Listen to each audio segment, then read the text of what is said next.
নমস্কার, আপনি দেখছেন এবিপি আনন্দ আর আপনার সঙ্গে আমি সুমন।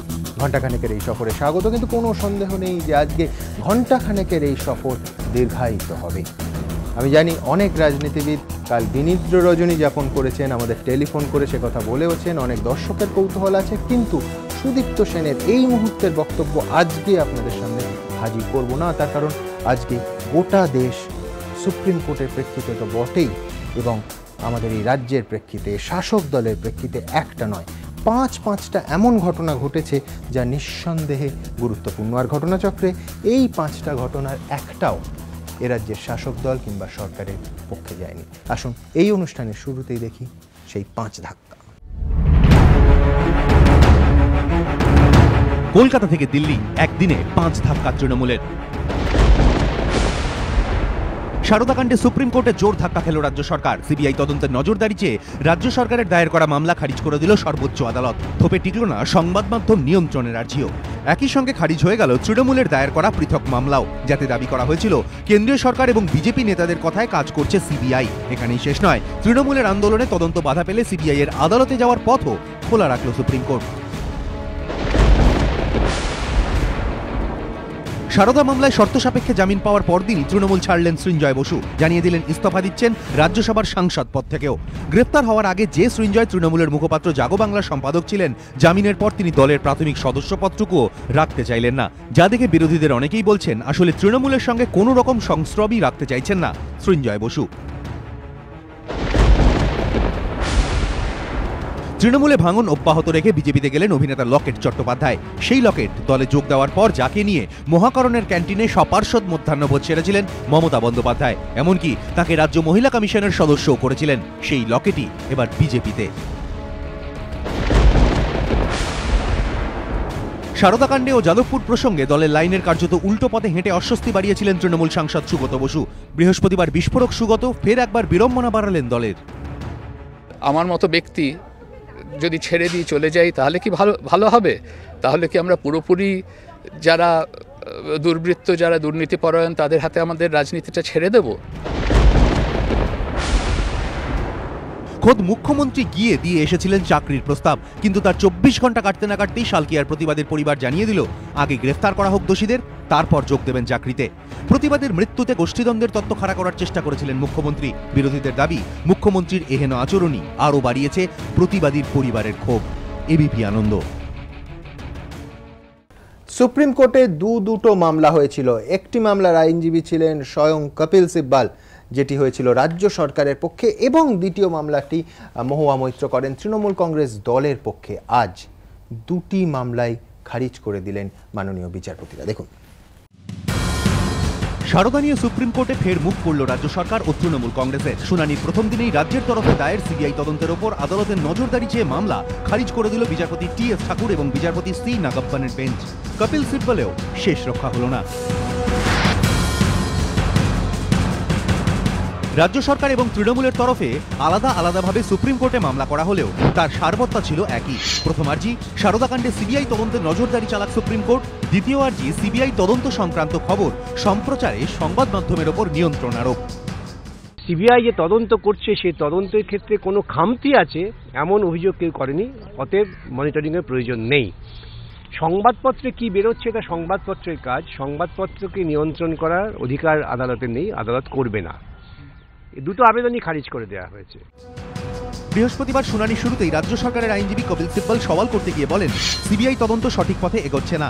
সুপ্রিম কোর্ট সারদার পাশাপাশি অন্যান্য বেআইনি আর্থিক প্রতিষ্ঠানের বিরুদ্ধেও সিবিআইকে তদন্ত চালাতে নির্দেশ দেয়, কিন্তু সিবিআই সারদা এবং কয়েকটি মাত্র বেআইনি আর্থিক প্রতিষ্ঠানের বিরুদ্ধে তদন্ত চালাচ্ছে। এদিকে সিবিআই তদন্ত শুরুর ফলে রাজ্য সরকারের তৈরি সিটের তদন্তও থেমে গিয়েছে। এই পরিস্থিতিতে সুপ্রিম কোর্ট সিবিআই তদন্তে নজরদারি করুক। বিচারপতি ঠাকুর তখন সিবিআই এর আইনজীবীর কাছে জানতে চান সবকটি বেআইনি আর্থিক প্রতিষ্ঠানের বিরুদ্ধে তদন্ত এগোচ্ছে না কেন। সিবিআই এর আইনজীবী সলিসিটর জেনারেল রঞ্জিত কুমার তখন বলেন সিবিআই সারদা ছাড়া বেশ কিছু বেআইনি আর্থিক প্রতিষ্ঠানের বিরুদ্ধে তদন্ত চালাচ্ছে, কয়েকটি সংস্থার বিরুদ্ধে মামলাও করা হয়েছে, কিন্তু সব বেআইনি আর্থিক প্রতিষ্ঠানের বিরুদ্ধে পুরোদমে তদন্ত চালাতে যত সংখ্যক কর্মী প্রয়োজন সিবিআই এর হাতে এই মুহূর্তে তত সংখ্যক কর্মী নেই। এই প্রেক্ষিতে সিবিআই সবার আগে তদন্ত চালিয়ে মূলত দুটি বিষয় খুঁজে বের করতে চাইছে। এক, সারদা কেলেঙ্কারির বৃহত্তর ষড়যন্ত্রের শেকড় কোথায়? দুই, টাকা কোথায় গেল? কপিল সিব্বল তখন উঠে দাঁড়িয়ে বলেন সুপ্রিম কোর্ট অন্তত সিবিআই এর কাছে তদন্তের স্ট্যাটাস রিপোর্ট তলব করুক, কিন্তু সিব্বলের সওয়ালেও চিড়ে ভেজেনি, বরং বিচারপতি সাফ জানিয়ে দেন এখন সিবিআই এর কাছে স্ট্যাটাস রিপোর্ট চাইবো না। এরপরই সিবিআই তদন্তে নজরদারির মামলাটি খারিজ করে দেয় সর্বোচ্চ আদালত। সেই সঙ্গে তিনি কেন্দ্রীয় তদন্তকারী সংস্থার আইনজীবীকে বলেন, সিবিআই যদি মনে করে লোকবলের অভাবে সব বেআইনি আর্থিক প্রতিষ্ঠানের বিরুদ্ধে তদন্ত চালানো সম্ভব নয়, তাহলে তারা সুপ্রিম কোর্টের নির্দেশ পরিবর্তনের আর্জি জানাতে পারে। উত্তরে সিবিআই এর আইনজীবী বলেন, সিবিআই এর তরফে ভবিষ্যতে এই আবেদন জানানো হবে। বিজেন্দ্র সিংহ, এবিপি আনন্দ, নয়াদিল্লি। বিক্রমদা, আজকে 5ই ফেব্রুয়ারি বৃহস্পতিবার, আমার ঠাকুমা বলতেন লক্ষ্মীবার, লাভের দিন। আপনি তৃণমূল কংগ্রেসের প্রেক্ষিতে দেখলে তো সুপ্রিম কোর্টে যা যা হলো পুরোটাই লোকসান। বৃহস্পতিবার লাভের দিন, এটা তো কালবেলা আছে। বৃহস্পতিবার কালবেলা, বারবেলা কিন্তু সাংঘাতিক, তাই না? এটা বারবেলার এফেক্ট মনে হচ্ছে। আচ্ছা, কেন আমি বলছি যে একদিকে আপনার কেন্দ্র সরকারের চক্রান্ত বলা মুশকিল হয়ে গেল, এটা সিবিআই চক্রান্ত করছে, ভীষণ ভুল পথে তদন্ত যাচ্ছে, পলিটিক্যালি মোটিভেটেড বলা মুশকিল হয়ে গেল। আচ্ছা, মিডিয়া কুৎসা বলা মুশকিল হয়ে গেল। তিনটে ধাক্কা, দলের দিকে মামলা, সরকারের করা মামলা, নস্যাৎ হয়ে গেল। এরপর রাজনৈতিকভাবে তৃণমূল কংগ্রেস রাস্তা দাঁড়িয়ে বলবে কি? এরা বলবে এটা গোষ্ঠীদ্বন্দ্ব। হাওড়ায় যেটা হয়েছে, হাওড়ায় বলেছে যে সেটি কি নাম তার, ভান্ডারী, অরূপ ভান্ডারী। অরূপ নামের এত লোক রয়েছে, যাই হোক। তো এই অরূপ ভান্ডারী সে নাকি তৃণমূলের। তারপরে ওখানকার যারা স্থানীয় মানুষ তারা বললো যে না, এখানে সব লাগানো টাগানো চলবে না, ও সব রাজনীতির ব্যাপারে উনি কোনোভাবেই ছেলেটিও জড়িত ছিল, হোর্ডিং লেগে গেছিল। এরপরে যখন মমতা ব্যানার্জি চিফ মিনিস্টার, তিনি তো দায়িত্ব জ্ঞানহীন ভাবে বললেন যে এ তো গোষ্ঠীদ্বন্দ্বের ব্যাপার। কিসের গোষ্ঠী, কার গোষ্ঠী, কে কে ছিল? ভালো ভালো তৃণমূল, সিবিআই তদন্তে মন্ত্রী জেলে গেলে তো গোষ্ঠীদ্বন্দ্ব বলা তো মুশকিল, পাবলিকলি বলতে হবে। বলবেন বলছেন, হ্যাঁ পাবলিকলি বলতে বলার দরকারটা কি? ওরা যখনই বলতে হবে সামথিং সিরিয়াসলি রং, এবং এটাতেই বলা হয় যে উনি নিজে থেকেই বলে যাচ্ছেন। আমরা মনে করে দিই আপনাকে, সেই বলেছিল না মদন চোর, মুকুল চোর, টুম্পাই চোর, আমি চোর, তো কি হচ্ছে কি? এরপরে তো আরো একটা নাম এসেছে, নিজের ভাইপোর নাম তো উনি করেছেন। তো এটা থেকে মনে হয় there is something, some nervousness working। তো এটা থেকে মনে হচ্ছে যে আজকে উনি ভালো পথে নেই, এবং মানুষও বুঝতে পেরেছে যে এই সারদার কাণ্ড নিয়ে যেভাবে উঠে আসছে, এবং অকারণে প্রথমে গেলেন যাতে কিছুতেই সিবিআই এনকোয়ারি না করতে পারে। একদম, আপনারাই বলেছেন 11 কোটি টাকা খরচ করেছেন। আচ্ছা, এখন আবার গেলেন এবং কপিল সিবালের মতো একজন ভেরি সিনিয়র লয়ারকে ধরে প্রচুর টাকা খরচ করে আবার উনি এখানে গেলেন। কোনো লাভ হবে না। আমরা তো জানতাম, আইনে যেটুকু বুঝি তাতে করে আমার মনে হয়েছিল যে এটা কোনোভাবেই টিকতে পারে না। এক্স্যাক্টলি তাই হয়েছে। সুতরাং বিক্রম সরকার বলছেন যে এটা প্রত্যাশিতই ছিল। আপনাদের মনে করিয়ে দিই যে প্রথমে মমতা বন্দ্যোপাধ্যায়ের সরকার, বিরোধীরা বলেন 11 কোটি টাকা খরচ করে গেছিলেন সুপ্রিম কোর্টে যাতে সিবিআই তদন্ত না হয়, আটকাতে। এবার পার্থদা আপনাকে মনে করিয়ে দিই, আবার এবারে গেলেন যে সিবিআই তদন্ত ঠিক পথে হচ্ছে না, মনিটরিং দরকার, খারিজ হয়ে গেল। কতটা ধাক্কা রাজ্য সরকারের? ধাক্কা তো আমি বলবো যে এটা একটা মানে খুব প্রত্যাশিত ধাক্কা, যেমন বিক্রমদা বললেন। আমার মনে হচ্ছে যে ধাক্কাটার ব্যাপ্তি এতটাই বোঝা যাচ্ছে এবং বোঝা যাবে আগামী দিনে যে তৃণমূল দলের অবস্থা কোথায় যায়। এবং আমি জানি না ওরা আজকের এই 5টা ধাক্কাকে আবার একটা ছোট্ট ঘটনা বলে ব্যাখ্যা করবেন কিনা। আমি বললাম যে আজকে একটা অভ্যেসের মধ্যে হয়ে যাচ্ছে। তো একটা জিনিস বোঝা যাচ্ছে যে যেখানে একটা দল মামলা করতে যাচ্ছে যে সিবিআই এর কাছে যে আমাদের এখানে নজরদারি চাই যে এই তদন্তের ক্ষেত্রে, অথচ সেই দলের সর্বভারতীয় সাধারণ সম্পাদক তিনি বলছেন I am feeling comfortable, all the questions যেভাবে আসছে অসুবিধা নেই, আমি বারবার যাব, আবার যাব, কোঅপারেট করব। এবং এমনকি জেরা শেষ করার পরের দিন রোববার দিন বিকেলে উনি ক্রিকেট খেলা দেখছেন। যে এই আপনি আমায় বলুন, আমার তো এই গ্রাউন্ডেই মামলাটা খারিজ হয়ে যেতে পারতো যে দলের একজন নেত্রী মামলা করছেন, মহুয়া মৈত্র, সেই দলের সর্বোচ্চ নেতা, তার পদ কি অল ইন্ডিয়া জেনারেল সেক্রেটারি, সর্বভারতীয় সাধারণ সম্পাদক, তিনি বলছেন সিবিআই বিরুদ্ধে কমপ্লেন নেই, কোঅপারেশন করা উচিত। এরপরে মামলা দাঁড়ায় না, এবং একইভাবে আরেকটা মামলাও দাঁড়ায় না। এটা আমি আইনের লোক নই, আমি তাও বলছি যে রাজ্যের আইনমন্ত্রী সিবিআই তদন্ত আটকানোর জন্য ভার্চুয়ালি গিয়ে আন্দোলন করছেন, ধর্ণা দিচ্ছেন, এবং সেই মন্ত্রীর নেতৃত্বে আপনি সুপ্রিম কোর্টে যাচ্ছেন গিয়ে বলছেন যে রাজ্য সরকার চায় এই নজরদারিটা আনা হোক। এবং আমাদের আমি সে খারিজ হবে তো অন্য যেটা খারিজ হয়নি সেটাই তো বলছি, যে কিন্তু এখানে একটা নৈতিকতার প্রশ্ন আসছে যে আমি আইনের রক্ষক রাজ্য, কিন্তু একটা মারাত্মক জিনিস হলো সমীর বাবু, আপনি বলছেন যেটা খারিজ হয়ে গেল তার পাশাপাশি সুপ্রিম কোর্টে আরেকটা দরজাও খুলে রাখলেন, সেটা হচ্ছে সিবিআই চাইলে তার আইনজীবী কোর্টে দাঁড়িয়ে, আপনি দেখলেন কোর্টে দাঁড়িয়ে আইনজীবী বলেছেন সিবিআই এর যে কিভাবে, এমন কি মন্ত্রী মদন মিত্রের কথা মাথায় রেখেই নিশ্চয়ই বলেছেন যে আসামিদের তোলার ক্ষেত্রে অবধি সমস্যা হচ্ছে, এবং না সেখানে দরজাটা সুপ্রিম কোর্টের বিচারপতিরা খুলে দিলেন যে চাইলে এবার সিবিআই কিন্তু আদালত অবমাননার মামলা করতে পারে। মুশকিলটা হচ্ছে যে পার্থদাদের মুশকিল হচ্ছে ওরা হঠাৎ পার্থদাদের মুশকিল না, কোথায় বলছি শুনুন, তৃণমূলের এটা মুশকিল হলো, তৃণমূলের মুশকিলটা তো তৃণমূল পার্থদার একটা জিনিস দস্যু রত্নাকর থেকে হঠাৎ বাল্মীকি হওয়ার যে গল্পটা, মানে এখন সব সিপিএম সব শুদ্ধ, মানে এই ব্যাপারটা যেন প্রতিষ্ঠা না হয়। কিন্তু আমি বলছি কিন্তু যে ঘটনাটা ঘটছে, আমি যেটা আমাদের জানা দরকার আজকের এই যে 5খানা আঘাত নিয়ে বলছেন তো আসবে নিশ্চয়ই,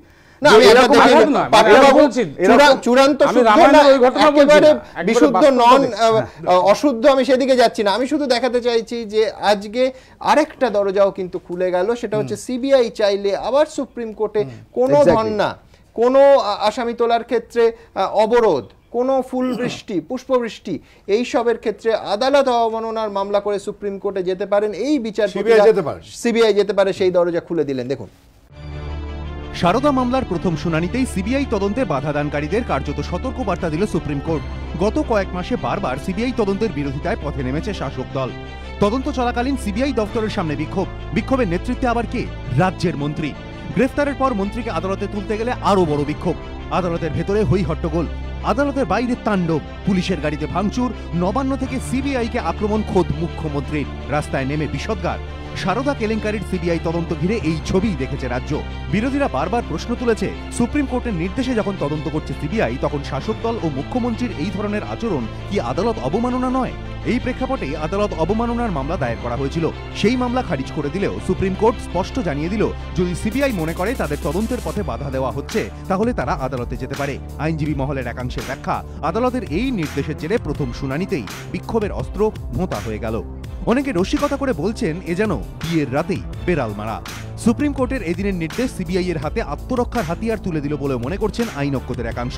তারা বলছেন, সুপ্রিম কোর্ট বুঝিয়ে দিল তদন্তের পথে কোনো রকম বাধা তৈরি করা যাবে না, আর সিবিআই যদি মনে করে তাদের বাধা দেওয়া হচ্ছে, তাহলে তারা আদালতের দ্বারস্থ হতে পারবে। এটা সিবিআই এর রক্ষা কবচ বলেই মনে করছেন আইনজীবীদের একাংশ। এবিপি আনন্দ। Kalyani's Nature Pure presents ঘন্টা খানেক সঙ্গে Suman, powered by high-tech smartphones, শুধুমাত্র এবিপি আনন্দে। Kalyani's Nature Pure presents ঘন্টা খানেক সঙ্গে Suman, powered by high-tech smartphones, শুধুমাত্র এবিপি আনন্দে। আমি এক্স্যাক্টলি এই জন্য পার্থদা বলছিলাম যে এবার তো ধর্ণা দেওয়াটাও আটকে গেল, ধর্ণা দেওয়ারও একটা বাধা তৈরি হলো। এক্স্যাক্টলি ভয় হলো যে সিবিআই এক্ষুনি গিয়ে বলবে যে আদালত অবমাননা। হ্যাঁ, এবং এমনকি এটাই আমি আপনাকে বলবো যে যারা সিটের উপর ভরসা রাখছিলেন, এবং এমন একটা সিট যেখানে দাঁড়িয়ে অভিযুক্ত সুদীপ্ত বাবু তিনি বলছেন আমি কমফোর্টেবল বোধ করছি সিট তদন্ত করুন, তাহলে সেই তদন্তের পক্ষে রাজ্যের সরকার, আর সিবিআই তদন্তের বিরুদ্ধে ভার্চুয়ালি রাজ্য সরকার, এবং তার জন্য যা যা করা যায় সাংবিধানিক এবং অসাংবিধানিক দুটো ওয়েতেই তারা করার চেষ্টা করলেন। কিন্তু আজকের ইনফ্যাক্ট ফুল স্টপ টেনে দিল রাজ্য সরকার এবং তৃণমূল দলের সেই যাত্রায়। আমি আপনাকে লাস্টলি এই জায়গাটা বলবো যে সমীর যে প্রশ্নটা করছিলেন যে আজকের থেকে এই যে ডুবন্ত জাহাজ থেকে দলে দলে ক্যাপ্টেনরা বেরিয়ে যাওয়ার যে প্রসেসটা শুরু হলো, সৃঞ্জয় বাবুর মতো বুদ্ধিমান লোকও বুঝতে পেরেছেন জাহাজ ডুবন্ত এবং সেখান থেকে বেরিয়ে যাচ্ছেন, এবং এটার থেকে প্রমাণিত এরপরে শুভবুদ্ধি সম্পন্ন মানুষ যারা ছিলেন ওই দলের সাথে, শাসক দলের সাথে, তারাও ঢল বেঁধে বেরিয়ে যাওয়ার প্রসেসটা। গঙ্গায় অনেক জল, বুঝলেন তো, কে কখন গেল না গেল না, ওই গঙ্গার জল শুকায় না, মমতা জলে গলি জমেছে এবং সেই গলিতে ডুবন্ত জাহাজ। আমরা জানি না, কিন্তু নিঃসন্দেহে সৃঞ্জয় বসুর প্রসঙ্গ এলো। সৃঞ্জয় বসু আজকে শুধুমাত্র যে তার দলের, তৃণমূল কংগ্রেস দলের প্রাথমিক সদস্যের পদ থেকে পদত্যাগ করলেন তা নয়, রাজ্যসভার সদস্যের পদ থেকেও তিনি পদত্যাগ করার সিদ্ধান্ত নিয়েছেন এবং একদম স্পষ্ট ভাষায় তা সংবাদ মাধ্যমকে জানিয়ে দিয়েছেন। গতকাল 24 ঘন্টাও কাটেনি সৃঞ্জয় বসু জামিন পেয়েছেন, তার মধ্যেই সৃঞ্জয়ের এই সিদ্ধান্ত। দেখুন, তৃণমূলে ফের ভাঙন। মন্ত্রী মঞ্জুল কৃষ্ণ ঠাকুরের পর এবার তৃণমূল ছাড়লেন দলের রাজ্যসভার সাংসদ Srinjoy Basu.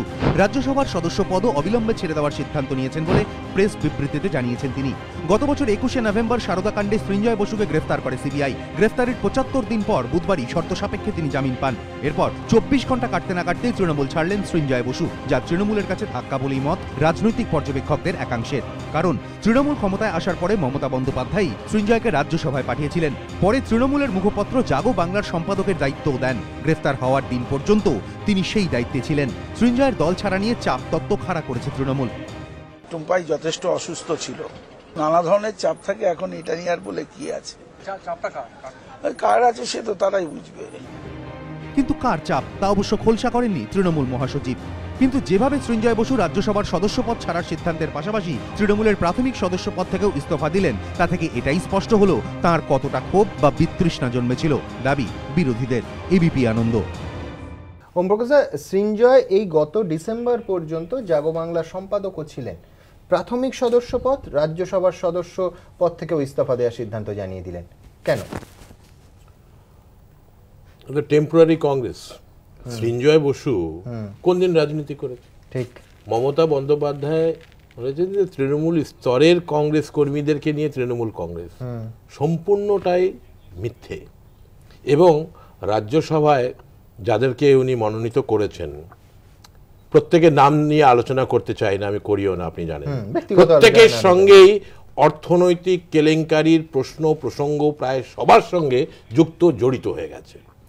Kalyani's Nature Pure presents ঘন্টা খানেক সঙ্গে Suman, powered by high-tech smartphones, শুধুমাত্র এবিপি আনন্দে। Kalyani's Nature Pure presents ঘন্টা খানেক সঙ্গে Suman, powered by high-tech smartphones, শুধুমাত্র এবিপি আনন্দে। লোকসভাতে যাদেরকে নির্বাচনে মনোনয়ন দিয়েছেন তাদের মধ্যে এক বড় অংশের সদস্য তাদের নাম যুক্ত রয়েছে। অর্থাৎ তৃণমূল স্তর থেকে কংগ্রেস কর্মী বা সিপিআইএম এর বিরুদ্ধে লড়াই করে এসছেন, তাদেরকে নিয়ে এই টেম্পোরারি কংগ্রেস গঠন হয়নি। টেম্পোরারি কংগ্রেস গঠন হয়েছিল যাতে বিজেপির সঙ্গে সখ্যতা বাড়ানো যায়, কেন্দ্রে শাসনের অংশীদারিত্ব পাওয়া যায় এবং পশ্চিমবঙ্গে 10 বছরের জন্য সিপিএম এর জন্য আর কি জায়গাটা রেখে দেওয়া যায়। আজকে সেই টেম্পোরারি কংগ্রেসে ভাঙন হয়েছে। তো টেম্পোরারি কংগ্রেস ছেড়ে যারা যাচ্ছে তো তারা কে, কারা? তারা যারা কর্মী সমর্থক তারা কংগ্রেসে ফিরে আসবেন। যারা তৃণমূল স্তর থেকে দলের সঙ্গে যুক্ত ছিলেন না, যারা ব্যবস্থাপনার জন্য, ম্যানেজমেন্টের জন্য, স্ক্যামে পার্টিসিপেট করবার জন্য, আপনি বলছেন লাভের জন্য, ব্যক্তিগত স্বার্থ সিদ্ধির জন্য এসেছিলেন, তারা আবার অনেকেই চলে যাবেন। ডুবন্ত জাহাজকে সবাই ছেড়ে চলে যায়। পশ্চিমবঙ্গের কংগ্রেস সাইনবোর্ডের থেকেও খারাপ অবস্থা। না না, আমাদের সাইনবোর্ড আছে, আমাদের পরিচয় আছে, আমাদের একটা ব্যাপ্তি রয়েছে। মনমোহন সিংকেও কয়লা কেলেঙ্কারিতেও ডাকা হয়। তার মানে দুর্নীতিতে, তাতে কি হয়েছে? যে কাউকে টাকা দিতে পারে কোনো এটাই আমরা চাই। সেটা সিবিআই করছে, অত্যন্ত ভালো, অত্যন্ত ভালো, অত্যন্ত ভালো। না, এই উদাহরণটা মনে রাখবেন ওম প্রকাশ দা। আমাদের রাজ্যের যদি আরো বড় কাউকে ডাকা হয় তাহলে সমীর বাবুর এই উদাহরণটা কোট করা যাবে। অসুবিধাটা কিছুই নয়। মনমোহন সিং যখন প্রধানমন্ত্রী ছিলেন তখন স্পষ্ট ভাষায় পার্লামেন্টে জানিয়ে দেওয়া হয়েছিল যে যদি জয়েন্ট পার্লামেন্টারি কমিটি তার কাছে কিছু প্রশ্ন রাখতে চায় তিনি সেই প্রশ্নের উত্তর দেবেন। যদি সিবিআই মনে করে যদি কোনো প্রশ্নের উত্তর অবশ্যই দেবেন, তো তার কোনো অসুবিধা নেই। কিন্তু দুটোকে মনমোহন সিং এর সঙ্গে না, আমি বসু, মদন মিত্র, এদের কি মনমোহন সিং এর সঙ্গে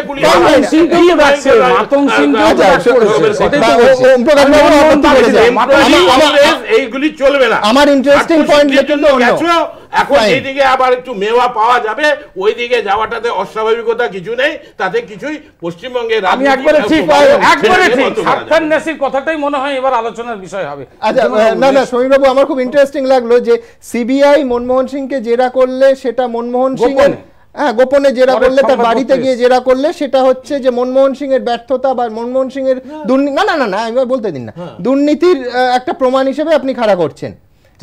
আর এই সিবিআই এটা বিজেপি উনি বলছেন, আচ্ছা ঠিক আছে বলতে দিন না, সূত্রের খবর খুব ভালো না সমীর বাবু। আমার একটা প্রশ্ন আছে এই প্রেক্ষিতে, যেহেতু আপনি মনমোহন সিং এর উদাহরণটা দেন, এই সিবিআই যখন গ্রেফতারও করেননি, তৃণমূল কংগ্রেসের 2 নম্বর বা 3 নম্বরকে তলপের জন্য ডাকছে, সে কি করে পলিটিক্যালি মোটিভেটেড হচ্ছে? এই তো বললেন আপনি যে মনমোহন সিং এর ডেকে মনমোহন সিং এর দায়, পলিটিক্যাল মোটিভেট হচ্ছে এই জন্য একই এজেন্সি মনমোহন সিংকে ডাকলে সেটা যথার্থ, সেটা তদন্তের স্বার্থে, আর মুকুল রায়কে বা মদন মিত্রকে জেলে ঢোকালে সেটা অন্যায়। আপনি সৃজনের কথা বলুন না, হঠাৎ টিএমসি থেকে সে এখন রাজনীতি থেকেই বিদায়, কিন্তু কোথাও যেন মনে হচ্ছে সে গতকালের পর আজকে একটা কি একটা হচ্ছে। সেই যোগসূত্রটা তোমরা খুঁজে বের করো, আমরা নয়, এটা মানুষজন বলছে, না তোমাদের সদস্য ছিল, মানুষজন বলছে, আমি দিয়েছো রাজ্যসভায় পাঠিয়েছো। আরে মমতা ব্যানার্জি একমাত্র রাজনীতি করতে জানেন যেখানে রাজনীতির বাইরে বহু মানুষকে সে রাজ্যসভায় নিয়ে এসেছে, ভালোভাবে নিয়ে এসেছে। আমি বলছি সদস্য আন্ডারস্টেটমেন্ট, বাইরে থেকে নিয়ে আসা নয়। কুণাল ঘোষ কোনোদিন জাগো বাংলা সম্পাদক হননি, সৃঞ্জয় বসু হয়েছিলেন। মানে আপনি আজকে হাতটা এরা তো সহজ নয়, এরা কোন রাজনীতির তো নয়, এরা কোন সংবাদ মাধ্যম বা কোন অভিনেতা অভিনেত্রী এইভাবেই তো নিয়ে এসছে। আচ্ছা তাহলে তৃণমূল কংগ্রেস কি অর্থাৎ নীতি আদর্শ ছাড়াই যারা মমতার সাথে, এখানে কোথাও মনে হচ্ছে তৃণমূল কংগ্রেস বিলীন হয়ে যাবে। তৃণমূল বিলীন হয় নাকি? সবে তো 5 বছরের রাজত্বে এসেছে।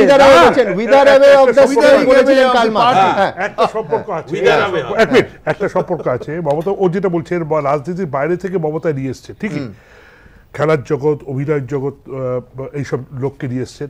তুমি লক্ষ্য করে দেখো যাদেরকে নিয়ে এসছে, সাংবাদিকতার জগৎ, পত্রিকার জগৎ, এর তাদের একটা কমন ফ্যাক্টর, তাদের একটা বিরাট অংশের সঙ্গে কিন্তু সারদার সম্পর্ক ছিল। তাদের একটা বিরাট অংশ কিন্তু সারদার খুব কি পোস্টে ছিল, তাদেরকে কিন্তু রাজনীতি যদি খেয়াল রেখো, কুণাল ঘোষ কিন্তু রাজ্যসভায় গেছেন, সেটা হচ্ছে সারদা কোম্পানির সিইও হওয়ার পর, গ্রুপ সিইও বা মিডিয়া সিইও হওয়ার পর, আমি জানি না এক্স্যাক্টলি পোস্ট, কিন্তু সারদার চাকরি পাওয়ার পর তিনি রাজ্যসভায় গেছেন, তার আগে যাননি। সুতরাং ওই পরিচয়টা 13 জনের মধ্যে 8 জনের হচ্ছে সারদা এবং চিটফান্ডের সঙ্গে যোগাযোগ। লোকসভা টিকিট দেওয়া হয়েছে সারদা কর্মীদের। আমি জানি না কাজ করে সবাই তো বিভিন্ন জায়গায় কাজ করে, সবাই কাজ করতে হয়। সারদা কখন হলো? সারদা কখন এন্ট্রেন্স? সারদা ছাড়া কি আর কোনো চিন্তা নেই? আরে শত শত চিন্তা ঘুরে বেড়াচ্ছে, সারদাই একমাত্র কেন? আমি ওম প্রকাশ দাস, শুধু সারদাই কেন? আরো অনেক সারদা সেগুলো আজকেও কোর্টে মাননীয় বিচারপতিরা মেনে নিয়েছেন যে সিবিআই এর যে যুক্তি, যে আমরা খুব মেথডিক্যাল ওয়েতে একটার পর একটা হলে ভালো, প্রত্যেকটাই করছে, হলে ভালো, বিচারপতিরা মেনে নিয়েছেন। আপনি মানবেন কিনা আমি জানি না, মানুষও বিচার করবেন, আমি দ্রুত যাব। কিন্তু তার আগে ডুবন্ত জাহাজের কথা হচ্ছে, বিজেপিতে যাওয়ার কথা হচ্ছে। আজকে ঘটনাচক্রে এই টেবিলে আমার দ্বিতীয় অতিথি লকেট চট্টোপাধ্যায়। লকেট আজকে বিজেপিতে যোগ দিলেন, দেখুন। সারদা কেলেঙ্কারির আবহে জোড়া ধাক্কা শাসক দলের। সৃঞ্জয় বসুর দলত্যাগের দিনেই তৃণমূল ছেড়ে বিজেপিতে এলেন অভিনেতা লকেট চট্টোপাধ্যায়। 2013 ফেব্রুয়ারিতে তৃণমূল পরিবারের সদস্য হয়েছিলেন টালিগঞ্জের এই অভিনেতা, কিন্তু তারপর 2 বছরও কাটল না, তৃণমূল ছেড়ে বিজেপিতে যোগ দিলেন লকেট চট্টোপাধ্যায়। কিন্তু কেন এই সিদ্ধান্ত? লকেটের কথায় তার তৃণমূল ছাড়ার একটা বড় কারণ সারদা কেলেঙ্কারি, সারদা কাণ্ড, যেটা এত কিছু দলকে পুরো দলটাকে কিরকম অদ্ভুত একটা পরিস্থিতির মধ্যে নিয়ে চলে গেছে। আমি হয়তো যেখানেই যাই আমাদের কিন্তু শুনতে হয় সেই সারদা কাণ্ড। রোজগার করে কিন্তু আমরা আমাদের জীবন চালাই, সেক্ষেত্রে সারদার কোনো ব্যাপারেই আমরা অনেকেই হয়তো আছি জড়িত নই, কিন্তু কোথায় একটা সবাই আমার মনে হয় একটা অবিশ্বাস করে, ও নয় তো কোনো যদি দুর্নীতি হয় সেই দুর্নীতির ভাগিদার কেন আমরা হব, কেন সেই পাপটা আমরা নেব। তৃণমূলের পাশাপাশি রাজ্য মহিলা কমিশনের সদস্যপদ ছাড়ার কথাও জানিয়েছেন লকেট। মানুষের জন্য কাজ করতে চাই, বাংলার জন্য কাজ করতে চাই, এবং কাজের জন্যই এসেছি, আমি রাজনীতি করতে আসিনি। কোথায় আমার মনে হচ্ছিল যে আমি ওই পার্টিতে থেকে কাজ করতে পারছি না, আমার নিঃশ্বাসটা বন্ধ হয়ে আছে, আমি সেই জন্যই একটা উন্মুক্ত আকাশ খুঁজছিলাম। লকেট যেদিন তৃণমূলে যোগ দিয়েছিলেন সেদিনই লকেটকে নিয়ে মহাকরণের ক্যান্টিনে সপার্ষদ মধ্যাহ্নভোজ সেরেছিলেন মুখ্যমন্ত্রী। সঙ্গী অধুনা সাসপেন্ডেড কুণাল ঘোষ। নির্বাচনী প্রচার সভা সহ তৃণমূলের বিভিন্ন কর্মসূচিতেও দেখা গিয়েছে লকেটকে। কিছুদিন আগে রাজ্য মহিলা কমিশনের সদস্য করা হয় তাকে। তৃণমূলের অন্দরের খবর, লকেটের সঙ্গে অত্যন্ত সুসম্পর্ক ছিল মমতার, সেই সম্পর্কেরই তার ছিটল বৃহস্পতিবার। আমার মনে হয় না যে উনি সেরকম ভাবে আমাকে মানে ভাববেনই না হয়তো যে আমি ওনার কাছে থাকার মতো একজন মানুষ, হয়তো ভাববেন না। আর যখন দলে নেই, যখন মহিলা কমিশনে নেই, তখন নিশ্চয়ই আমি ওনার থেকে অনেক দূরেই থাকব। তৃণমূলে যারা শ্বাসরুদ্ধ অবস্থায় রয়েছেন তারাই অক্সিজেনের খোঁজে পদ্ম শিবিরে আসবেন, দাবি বিজেপি রাজ্য সভাপতির। তৃণমূল কংগ্রেসের মধ্যে যারা শ্বাসরুদ্ধ অবস্থায় আছে তারাও লকেট চট্টোপাধ্যায়কে দেখে তারাও অক্সিজেনের খোঁজে তৃণমূল কংগ্রেস ছেড়ে বিজেপিতে আসবে। 2013 ফেব্রুয়ারিতে মহাকরণের এই ছবি দেখে তৃণমূলকে খোঁচা দিচ্ছে বিরোধীরা। তাদের কটাক্ষ, মহাকরণে এনে লকেটকে দলে নিয়েছিলেন মুখ্যমন্ত্রী, তারপর সংস্কারের জন্য নবান্নে সরেছে রাজ্যের প্রশাসনিক সদর, কিন্তু তা ফের গঙ্গা পেরোনোর আগেই লকেট হারা হলো তৃণমূল। দীপক ঘোষের রিপোর্ট, এবিপি আনন্দ, কলকাতা। লকেট, তুমি বলছিলে যে দম বন্ধ হয়ে আসছে, আমার ইন্টারেস্টিং লাগছিল। আমার দুজনের কথা মনে পড়ছিল। একেবারে সাম্প্রতিক অতীতে একজন শিখা মিত্র, তিনি বলেছিলেন যে এই দলে আমার দম বন্ধ হয়ে যাচ্ছে, তৃণমূল কংগ্রেস দলে। আরেকজন তোমাদেরই পেশার, সরাসরি তৃণমূল কংগ্রেসের কোন সদস্য ছিলেন বলে আমি জানি না, এখন হয়তো আরও নেই, দেবেশ চট্টোপাধ্যায়, নাট্যকার, তিনিও ঠিক একই শব্দবন্ধ ব্যবহার করছিলেন যে দম বন্ধ হয়ে আসছে আমার এখানে, যদিও তিনি একটা কমিটির কথা বলছিলেন। তো কেন তুমি এই দমবন্ধ পরিস্থিতিতে একটু ব্যাখ্যা করবে, কেন এই অনুভূতিটা হলো তোমার? প্রথম কথা বলতে আমি তো এরকম পলিটিক্যালি কথা বলতে পারবো না, সিরিয়াস জায়গা এটা, ভীষণ ভয় লাগছে আমার প্রথমেই এই টেবিল চেয়ার জলের গ্লাস থেকে, এত সবাই সিনিয়ররা আছেন। আমি আমার মতো করেই বলছি। শুধু একটা বিষয় না যে আমি নিজে কাজ করতে কিছু কিছু পার্টিকুলার বিষয় নিয়ে আমার প্রবলেম হচ্ছে না, একটা ওভারঅল একটা ব্যাপার আছে। কয়েক মাস ধরে দেখে আসছি একের পর এক ঘটনা ঘটছে, প্রত্যেকটা দিনই আমরা প্রায় এক একটা ঘটনা দেখতে পাই, এবং তার আলটিমেট যে ফলাফলটা হচ্ছে সেটা কিন্তু জনগণের পক্ষে নয়। এবং আমার মনে হয় যে দলেই আমি থাকি না কেন, জনগণের রায়টাই হচ্ছে শ্রেষ্ঠ রায়, আমার মনে হয় সেটা। এবং সবসময় আমিও জনগণের মধ্যে পড়ি। আজকে হয় আমি তৃণমূলে ছিলাম, সেই তৃণমূল কর্মী হিসাবে কাজ করছিলাম, কোথায় মনে হচ্ছিল যে জনগণের রায়ের থেকে কোথায় একটা আলাদা হয়ে যাচ্ছে এই রায়টা। এবং অবশ্যই মহিলা কমিশনে আমি ছিলাম, অনেকগুলো কাজকর্ম, একের পর এক কাজকর্মতে আমি অনেক ঘটনা ঘটেছে এবং আমি ছুটে গেছি, চেষ্টা করেছি ছুটে যাওয়ার, প্রচন্ড লড়াই করে একদম যেদিনকে শুটিং আছে সব কিছু মিলিয়েই আমাদের যে চেয়ারম্যান ছিলেন সুনন্দাদি, তাকে নিয়েও ছুটে গেছি, অনেক কাজগুলো করার চেষ্টা করেছি, রিপোর্ট তৈরি করেছি, সবকিছুই করেছি, কিন্তু প্রত্যেকটা জায়গায় গিয়ে দেখছি একটা জায়গায় গিয়ে থমকে যাচ্ছে। কল্যাণীজ নেচার পিওর প্রেজেন্টস ঘন্টাখানেক সঙ্গে Suman, powered by hitech smartphones, শুধুমাত্র এবিপি আনন্দে। কল্যাণীজ নেচার পিওর প্রেজেন্টস ঘন্টাখানেক সঙ্গে Suman, powered by hitech smartphones, শুধুমাত্র এবিপি আনন্দে। অনেক কাজগুলো করার চেষ্টা করেছি, রিপোর্ট তৈরি করেছি, সবকিছুই করেছি, কিন্তু প্রত্যেকটা জায়গায় গিয়ে দেখছি একটা জায়গায় গিয়ে থমকে যাচ্ছে। তাহলে আমার মনে হয়েছে যে অ্যাজ এ ইন্ডিভিজুয়াল যে আমি যে কাজটা আমি করতে চাইছি, যে হয়তো ন্যায়ের দিকে, মানে ন্যায়কে সাপোর্ট করে অন্যায়ের বিরুদ্ধে যে কাজটা করতে চাইছি, আমি শেষ পর্যন্ত পৌঁছতে পারছি না ওই জায়গায়, আমি ওখানে থেমে যাচ্ছি। খুব ইম্পর্টেন্ট, মহিলা কমিশন নিঃসন্দেহে এ রাজ্যের অন্যতম গুরুত্বপূর্ণ সংস্থা, তুমি দায়িত্বের সঙ্গে সেটা পালন করার চেষ্টা করছিলে, কোথায় অসুবিধা হচ্ছে? আমি এই জন্যই বলছি যে ধরো রাজ্যের মধ্যে, রাজ্যের ক্ষেত্রে তোমরা কাজ করতে যাচ্ছ, যেখানে অত্যাচার নিপীড়ন হয়েছে, অত্যাচার নিপীড়ন হওয়া মানে আইন শৃঙ্খলার দিকে একটা আঙুল তোলা, এবং সেইখানে কোথাও কি তোমার মনে হচ্ছে যে ঠিক যেমন ধরো অম্বিকেশ বাবুর কথা, যিনি কার্টুন ফরওয়ার্ড করেছেন, তারপরে রাজ্য মানবাধিকার কমিশন অর্ডার দিলেন, রাজ্য সরকার অর্ডারটা মানল না, শিলাদিত্য চৌধুরীর কথা, ক্ষতিপূরণের অর্ডার রাজ্য সরকার মানেনি, সেই রকম কোথাও কামদুনির ক্ষেত্রে হয়েছে, যদিও অর্ডারটা অশোকবাবু দিয়ে যেতে পারেনি, কোথাও কি তোমার মনে হচ্ছে যে কাজটা করছো সেটা নিউট্রালি, নিরপেক্ষভাবে, সৎভাবে করার ক্ষেত্রে যে পদক্ষেপগুলো নিতে হবে বা যে সুপারিশগুলো মানতে হবে, সেটা এই রাজ্য সরকারের রাজনৈতিক স্বার্থের সঙ্গে পরিপন্থী? কোথায় একটা মনে হচ্ছে যে আটকে গেছে, হয়তো সেটা দলের কোনো নীতি হতে পারে, সেই জন্য আমি কারুরকে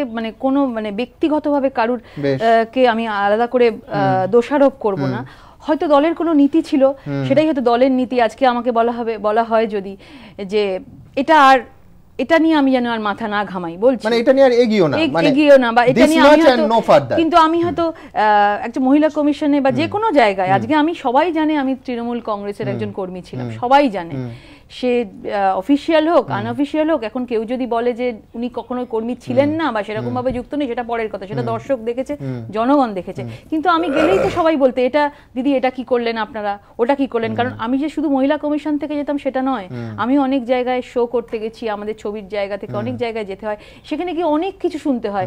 সেখানে গিয়ে একজন মহিলা হিসেবেও মনে হয় যে এটা কি হচ্ছে, এটা তো আমার আদর্শের জায়গা নয়। আমি একরকম কথা বলি আর আমি দল থেকে একরকম কথা বলি, সেটা হলে তো আমার পক্ষে দুটো জিনিস ক্ল্যাশ করছে। এখানে আমার আরেকটা প্রশ্ন আছে, সেটা হচ্ছে মহিলা কমিশনের একাধিক রিপোর্ট যা সংবাদ মাধ্যমে এসেছে, সেই রিপোর্ট মানে যেখানে সুনন্দাদি, তুমি, জুন আছো, সেই রিপোর্ট রাজ্য সরকারের কিন্তু ভালো লাগার কথা নয়। মানে আমি বলছি যে সেই রিপোর্টে একাধিক অংশ আছে, ঠিক যে ভাষায় ওমপ্রকাশ দ্বারা কিংবা অন্যান্য বিরোধী দল সমালোচনা করেছে বা সংবাদ মাধ্যমে, যে আমি সমালোচনার পাটে বলছি না, ভুল ত্রুটি দেখিয়ে দিয়েছো, সেইটা তোমার কি কোথাও মনে হয় একটা ডিফারেন্স তৈরি হচ্ছিল যে মহিলা কমিশনের একাধিক রিপোর্ট কিছুটা নিরপেক্ষভাবে রাজ্য সরকারের রাজনৈতিক স্বার্থ, যেটা কিন্তু তোমাদের দেখার কথা নয়, সেটা দেখোনি বলেই দূরত্বটা তৈরি হলো? আমি একাধিক ঘটনার কথা বলতে পারছি, মানে আমি শোনা যায়, মানে আমরা কখনোই মহিলা কমিশন থেকে কখনোই রাজনৈতিক দিকটা, মানে যবে থেকে আমি এসেছি আমার মনে হয়েছে, যারা ছিলেন সবাই একমত হবেন কিনা জানি না, রাজনৈতিক দিকটা কিন্তু কখনো মানতাম না। মহিলা কমিশন মানে সব সময় মহিলাদের পাশে দাঁড়াবই, দাঁড়াতেই হবে, হ্যাঁ, সেইটা কিন্তু একমাত্র আমাদের লক্ষ্য ছিল। তার সুবিধা অসুবিধা দেখতে হবে, কিন্তু সেখানে কখনো আমরা কিন্তু ভাবিনি যে কোনো রাজনৈতিক উদ্দেশ্য আছে কিনা। যখন কাজটা করতে গিয়ে যখন দেখছি যে কোনো জায়গায় একটা রাজনৈতিক বাধা এসে দাঁড়াচ্ছে, তখন কাজটা তো সেখানে বন্ধ হয়ে যাচ্ছে। সেখানে প্রতিবাদ করাচ্ছে, আমার মনে হয় সেখান থেকে বেরিয়ে আসাই অনেক ভালো। আমার মনে হয় যাদবপুর ক্ষেত্রে তোমরা যে বক্তব্য রেখেছিলে, তোমার বক্তব্য টেলিভিশন চ্যানেলে এসেছিল, তাতে রাজ্য সরকারের খুশি হওয়ার কোনো কারণ নেই। তখন মানে পাল্টা মিছিল হচ্ছে ছাত্রদের বিরুদ্ধে, সেখানে মহিলা কমিশনের সদস্য হিসেবে যে বক্তব্য, এই বক্তব্যগুলো দল কি কোথাও অসন্তুষ্ট হয়েছিল? হতে পারে, কিন্তু সেটা যেহেতু দলের ব্যাপার, আমি যে ছিলাম তো দলে, তো দলের ভেতরের ঘটনা সেসব আমি কিছুই বলতে চাই না।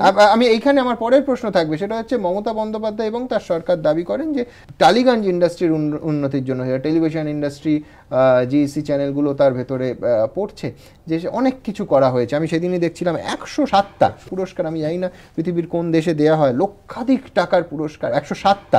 আমি বলছি এই সংখ্যার পুরস্কার একটা বছরে কিভাবে দেয়া হয় আমি জানি না, কিন্তু আমি বলছি যে অনেকে আবার উল্টোটাও বলেন যে এইখানে তৃণমূল কংগ্রেস এবং শাসক দলের সঙ্গে না থাকলে কাজ পাওয়া যায় না, তোমার অসুবিধা হবে না বা অ্যান্টিসিপেট করছে অসুবিধা হতে পারে? দেখো, প্রথম কথা বলি যে এতগুলো পুরস্কারের কথা বলছে, আমি এতদিন তৃণমূল কংগ্রেসে আছি, কিভাবে সিলেক্টেড হয় আমি জানি না। 3 বছর ধরে কিন্তু আমি কোনো পুরস্কার পাইনি, পুরস্কারেরও ভাগিদার হইনি। সেটা আমার পুরস্কার নিয়ে আমার কোনো কথা নেই, ওটা আমার ইন্ডাস্ট্রি, ওটা আমার কাজের প্রফেশনাল ইন্ডাস্ট্রি, ওটা আমার কাজ। সেটা কি দলে ঢুকে গেছে বলে যে গেও যোগী ভিক পায় না, ও তো দলেই আছে, ওকে আর দিয়ে কি হবে? সেটা আমি জানি না, মানে সেটা নিয়ে আমার বিন্দু মাত্রই নেই। মানে পুরস্কারটা আমার কাছে সত্যিকারের কোনো ম্যাটার করে না। 15-16 বছর ধরে আমি আছি, পুরস্কার আমার জনগণ দিয়েছে, আজকে যেখানে আমি দাঁড়িয়েছি এটাই আমার পুরস্কার আমার মনে হয়। Kalyani's Nature Pure presents ঘন্টা খানেক সঙ্গে Suman, powered by high-tech smartphones, শুধুমাত্র ABP আনন্দে।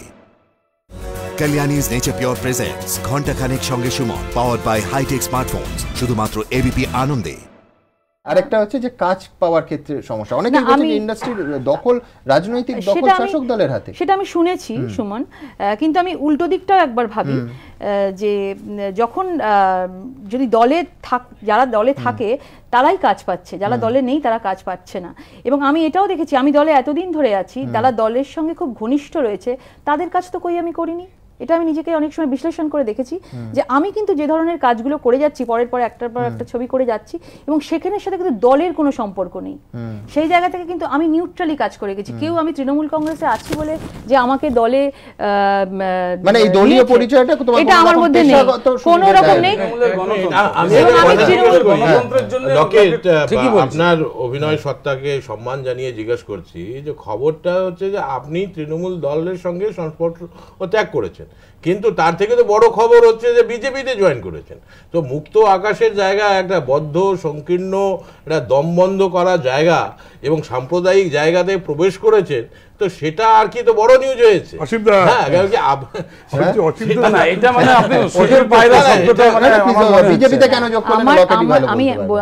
আমার যেটা মনে হয়েছে, আমার এই ছোট্ট মাথা থেকে বা ছোট্ট রাজনীতি নিয়ে আমার খুব একটা কিছু জ্ঞান নেই, কিন্তু আমার মনে হয়েছে আজকের জায়গায় দাঁড়িয়ে আমার মনে হয় যে পার্টি, যে দল ভালো করে এই পশ্চিমবাংলাতে কাজ করছে এবং প্রত্যেকটা ছোট ঘটনা বলবেন, এগুলো বড়ই ঘটনা, আমরা বলছি ছোট বড় ঘটনা, এই যে ঘটনাগুলো প্রত্যেকটা দিন ঘটছে এবং সেখানে নিজেদের, আমার মনে হয় যে আমাদের যারা পরিবার আছে, বন্ধু বান্ধব আছে, আমাদের যে আদর্শ আছে, আমরা যে আদর্শে চলি, আমরা যে নীতিতে চলি, সেই নীতিকে গুরুত্ব দিয়ে বলছি, কোথায় একটা আমাদের নীতির সঙ্গে আমাদের আদর্শের সঙ্গে মিলছে, তারা সেইভাবে এগিয়ে যাচ্ছে। আমার শেষ প্রশ্ন, সারদা নিয়ে তুমি বললে যে আমি উল্লেখও শুনলাম তোমার প্রেস কনফারেন্সে যে সারদা নিয়ে এম্বারেসড হতে হয়েছে। সারদা নিয়ে কি সমস্যা? তোমার কি একই সমস্যা? আমি জাতীয় রাজনীতিতে দেখছিলাম যে ধর্না তৃণমূল কংগ্রেসের, সেখানে জাতীয় দলগুলো, মুলায়ম সিং, লালু প্রসাদ আছে, আসছেন, সারদা দেখে চলে যাচ্ছেন, মানে ঠিক জোটটা বেঁধেও বাঁধছে না, বন্ধু বিচ্ছেদ হচ্ছে তৃণমূল কংগ্রেসে। তোমার ক্ষেত্রে, ব্যক্তিগত ক্ষেত্রে আলোচনা পরিসরটা ছোট করে আনলে সারদা কি তোমার কিভাবে তোমার এই দলত্যাগের কারণ? দেখো, দলত্যাগের কারণ সারদা হয়তো একটা পার্ট হতে পারে, সারদাই নয়। মানে সারদা নিয়ে আমরা আমাদের মতো অনেকেই আছে সারদা নিয়ে সত্যি কিছু জানে না, কিন্তু আমরা অনেকেই তৃণমূল কংগ্রেসে আছি এবং সারদা নিয়ে তাদের কোনো রকম আইডিয়াই নেই, কোথা থেকে কি হয়েছে না হয়েছে কোনো আইডিয়াই নেই। কিন্তু দলের মধ্যে এমন একটা পরিবেশ তৈরি হয়েছে, আমার মনে হয় সবাই বলতে পারবে যে মানে আমাদের ভেতরেই সবাইকে ভাবে যে আমি অপরকে জিজ্ঞেস করি, কেউ হয়তো আমি জিজ্ঞেস করি সারদার সঙ্গে জড়িত নয় তো, মানে এটা একটা মানে হাস্যকর ব্যাপার হয়ে গেছে, সারদায় আছিস না নেই, মানে এরকম কথা, মানে কেউ জানেই না। এটাকে কি বলছিলে অবিশ্বাসের বাতাবরণ, মানে চারিদিক দিয়ে হয়তো আমার পাশে একজন বসে আছে, সে হয়তো ভাবছে আমি লকেটকে কথাটা বলবো না, আচ্ছা লকেটের সাথে কার যোগাযোগ থাকতে পারে, যদি জায়গাটা মানে একটা দল, এটাকে বলি একটা লোক নয়, একটা দলের মধ্যে যদি সেই ইউনিটি না থাকে, সেই বিশ্বাস না থাকে, এবার যারা যুক্ত নেই, আমরা তো কিচ্ছু জানি না, তাহলে আমরা কেন সাফার করব? আমার কথা হলো আমি একা না, আমরা কেন সাফার করব? আমরা কেন সেই পাপের ভাগীদারটা হব? ঠিক, একেবারে। আমি পরের টেবিলে ওম প্রকাশ দা বলছেন লকেটের রাস্তায় অনেকেই হাঁটা উচিত, অনেকে হাঁটছেন বলে বিজেপি দাবি করছে, কি অবশ্যই ভবিষ্যৎ বলবে, কিন্তু সংবাদ মাধ্যমের ভূমিকা এবং সিবিআই নাকি খবর সংবাদ মাধ্যমকে দিচ্ছে, একটা বড় গুরুত্বপূর্ণ অংশের অভিযোগ ছিল আজকের সুপ্রিম কোর্টে মাননীয় বিচারপতিরা যে মামলা খারিজ করে দিলেন। কি অভিযোগ এবং কি ভাষায় কিভাবে খারিজ হলো সেই অভিযোগ দেখুন। সংবাদ মাধ্যমের ওপর নিয়ন্ত্রণ আরোপ তো দূরের কথা, এ ব্যাপারে কোনো হস্তক্ষেপই করবে না সুপ্রিম কোর্ট। সারদা মামলার শুনানিতে রাজ্য সরকার ও তৃণমূলের আর্জি খারিজ করে সাফ জানিয়ে দিল বিচারপতি টি.এস. ঠাকুর এবং বিচারপতি সি. নাগাপ্পানের বেঞ্চ।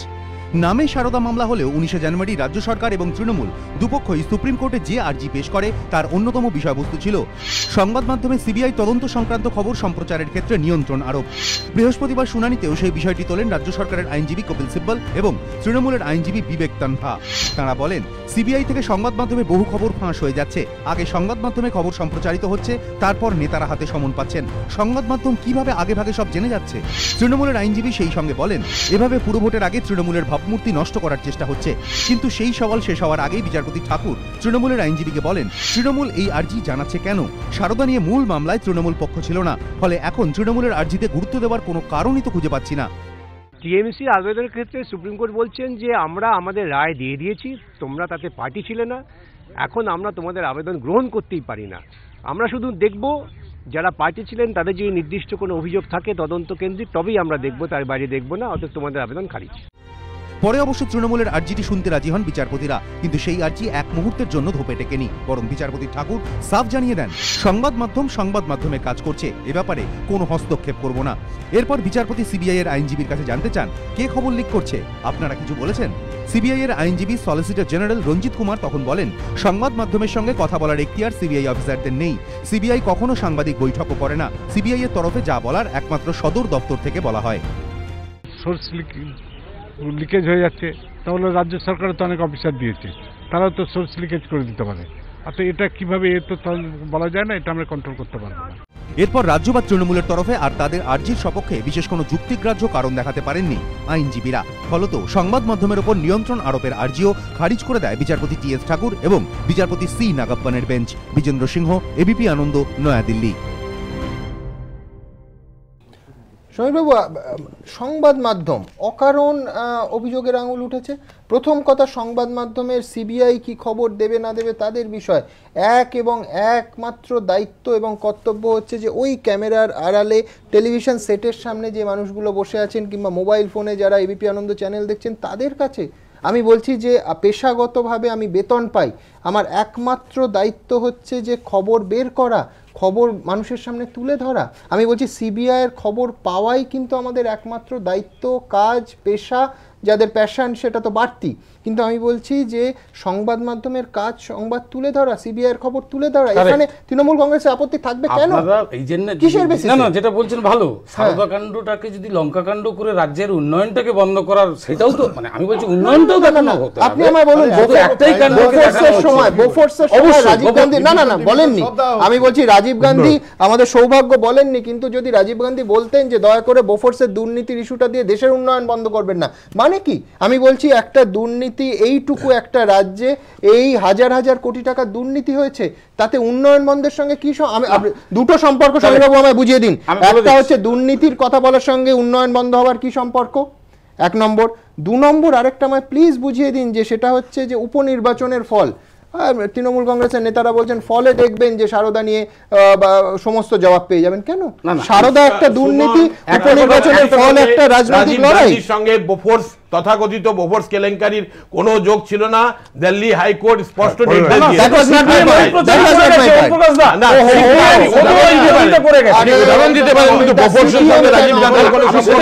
আমার বক্তব্য তা ছিল না, আমার বক্তব্য ছিল ওম প্রকাশ দা, and correct me if I am wrong, Rajiv Gandhi একবারও বলেননি যে বোফোর্স নিয়ে কেউ একটা কথাও বলবে না, দেশের উন্নয়ন হচ্ছে। আলোচনা হতেই পারে। আমি এই জন্য করেছেন করাপশন বন্ধ মামলা, তার সাথে আরো দুটো মামলা আছে, সেই দুটোও খারিজ করেছে আদালত অবমাননা নিয়ে মান্নানদার। পাশাপাশি তাতে কি বলেছেন? না আমি জানি সেটা, আমি তো আপনাকে ওই টেবিল থেকে বললাম যে দরজাটা খুলে দিল যে আদালত অবমাননার মামলা করতে পারবে সিবিআই। কারেক্ট, সুমনবাবু ঠিকই বলেছেন, কিন্তু আমি এখন বলবো কি জানেন, এই মামলা খারিজ নিয়ে আমি বলবো বাংলার মানুষ মমতা ছাড়া সবাইকেই খারিজ করে দেবে। আমি এখনো বলছি, আমি আবার বলছি খারিজ করে দিতে পারেন। হ্যাঁ সমীরবাবু, আমার বক্তব্য বাংলার মানুষ মমতা বন্দ্যোপাধ্যায় ছাড়া সবাইকে খারিজ করে দিতে পারেন। মমতা বন্দ্যোপাধ্যায় আগামী 100 বছর এই রাজ্যের মুখ্যমন্ত্রী থাকতে পারেন। এই দুটো স্টেটমেন্ট বা এই দুটো হওয়ার সঙ্গে সারদা কেলেঙ্কারির তদন্তের কোনো যোগ থাকতে পারে না। আমি শুধু খুব বিনম্রতার সঙ্গে, খুব বিনয়ের সঙ্গে, নম্রতার সঙ্গে এইটুকু বলতে পারি যে সমীরবাবু, দুর্নীতির তদন্তের সঙ্গে রাজনৈতিক ক্ষমতায় কে থাকলেন কে গেলেন, কে আমি বলছি যে ওম প্রকাশ বাবু কিংবা বিজেপি কিংবা অন্য রাজনৈতিক দলের তাতে স্বার্থ থাকতে পারে, কিন্তু আমি বলছি দুর্নীতির সঙ্গে কে ক্ষমতায় গেলেন, কে দুটো উপনির্বাচন জিতেন, এখনো যোগ থাকতে পারে না। ঠিকই, দুর্নীতি যে করবে তার শাস্তি হবে, তার জন্য মমতা বন্দ্যোপাধ্যায় উন্নয়ন করলে তার ফল পাবেন রাজনীতিতে। সমীর বলতে চাইছি যে ভোট দিয়ে স্থির হবে যে মানুষের রায় যেভাবে চলছে, যদি প্রমাণ হয় শাস্তি হবে তাকে দল থেকে, যেমন এই সৃঞ্জয় যদি বেরিয়ে যাওয়ার কথা বলেন, লকেট একজন ভালো লকেটকে এখন মাথায় রাখতে হবে, লকেটকে ও যেমন একজন ভালো অভিনেত্রী, মমতা ব্যানার্জি টিএমসির নেত্রী, তার অনেকেই টিএমসি কে এইভাবে মমতা ব্যানার্জিকে কালিমালিপ্ত করার দরকার নেই, কারণ বিজেপির কীর্তি আজাদ কিছুদিন আগেও মমতার সততা নিয়ে কোনো প্রশ্ন করেননি, কিন্তু তার দলের যদি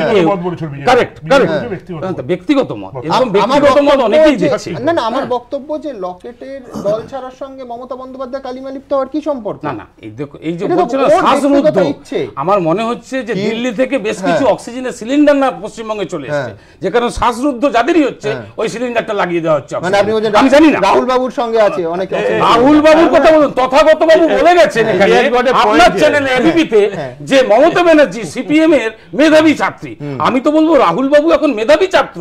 তার কারণ কোন সময় রূপা গাঙ্গুলি, দেবিকা মুখার্জি, অঞ্জন বসু এরা যেমন আস্তে আস্তে করে বেরিয়ে আসছে, আজকের নতুন সংযোজন লকেট আমি অভিনেত্রী হিসেবে সম্মান করি, কিন্তু মমতা ব্যানার্জিকে কালিমা লিপ্ত প্লিজ না করা হয়, তার কারণ বিজেপিও জানে মমতার সততা নিয়ে কোনো প্রশ্ন না।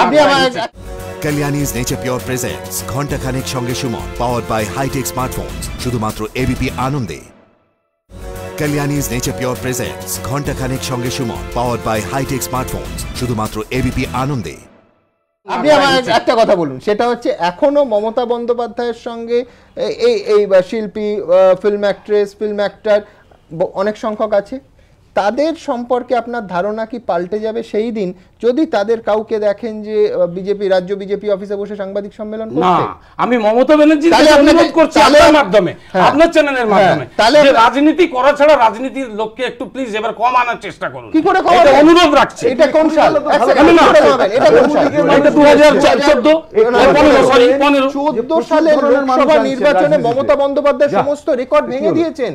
দলের কর্মীরা, নেতারা কেউ টিকিট পাননি, বেশিরভাগ পেলে ভালো হতো, তাহলে এরকম অবস্থায় পড়তে হতো না।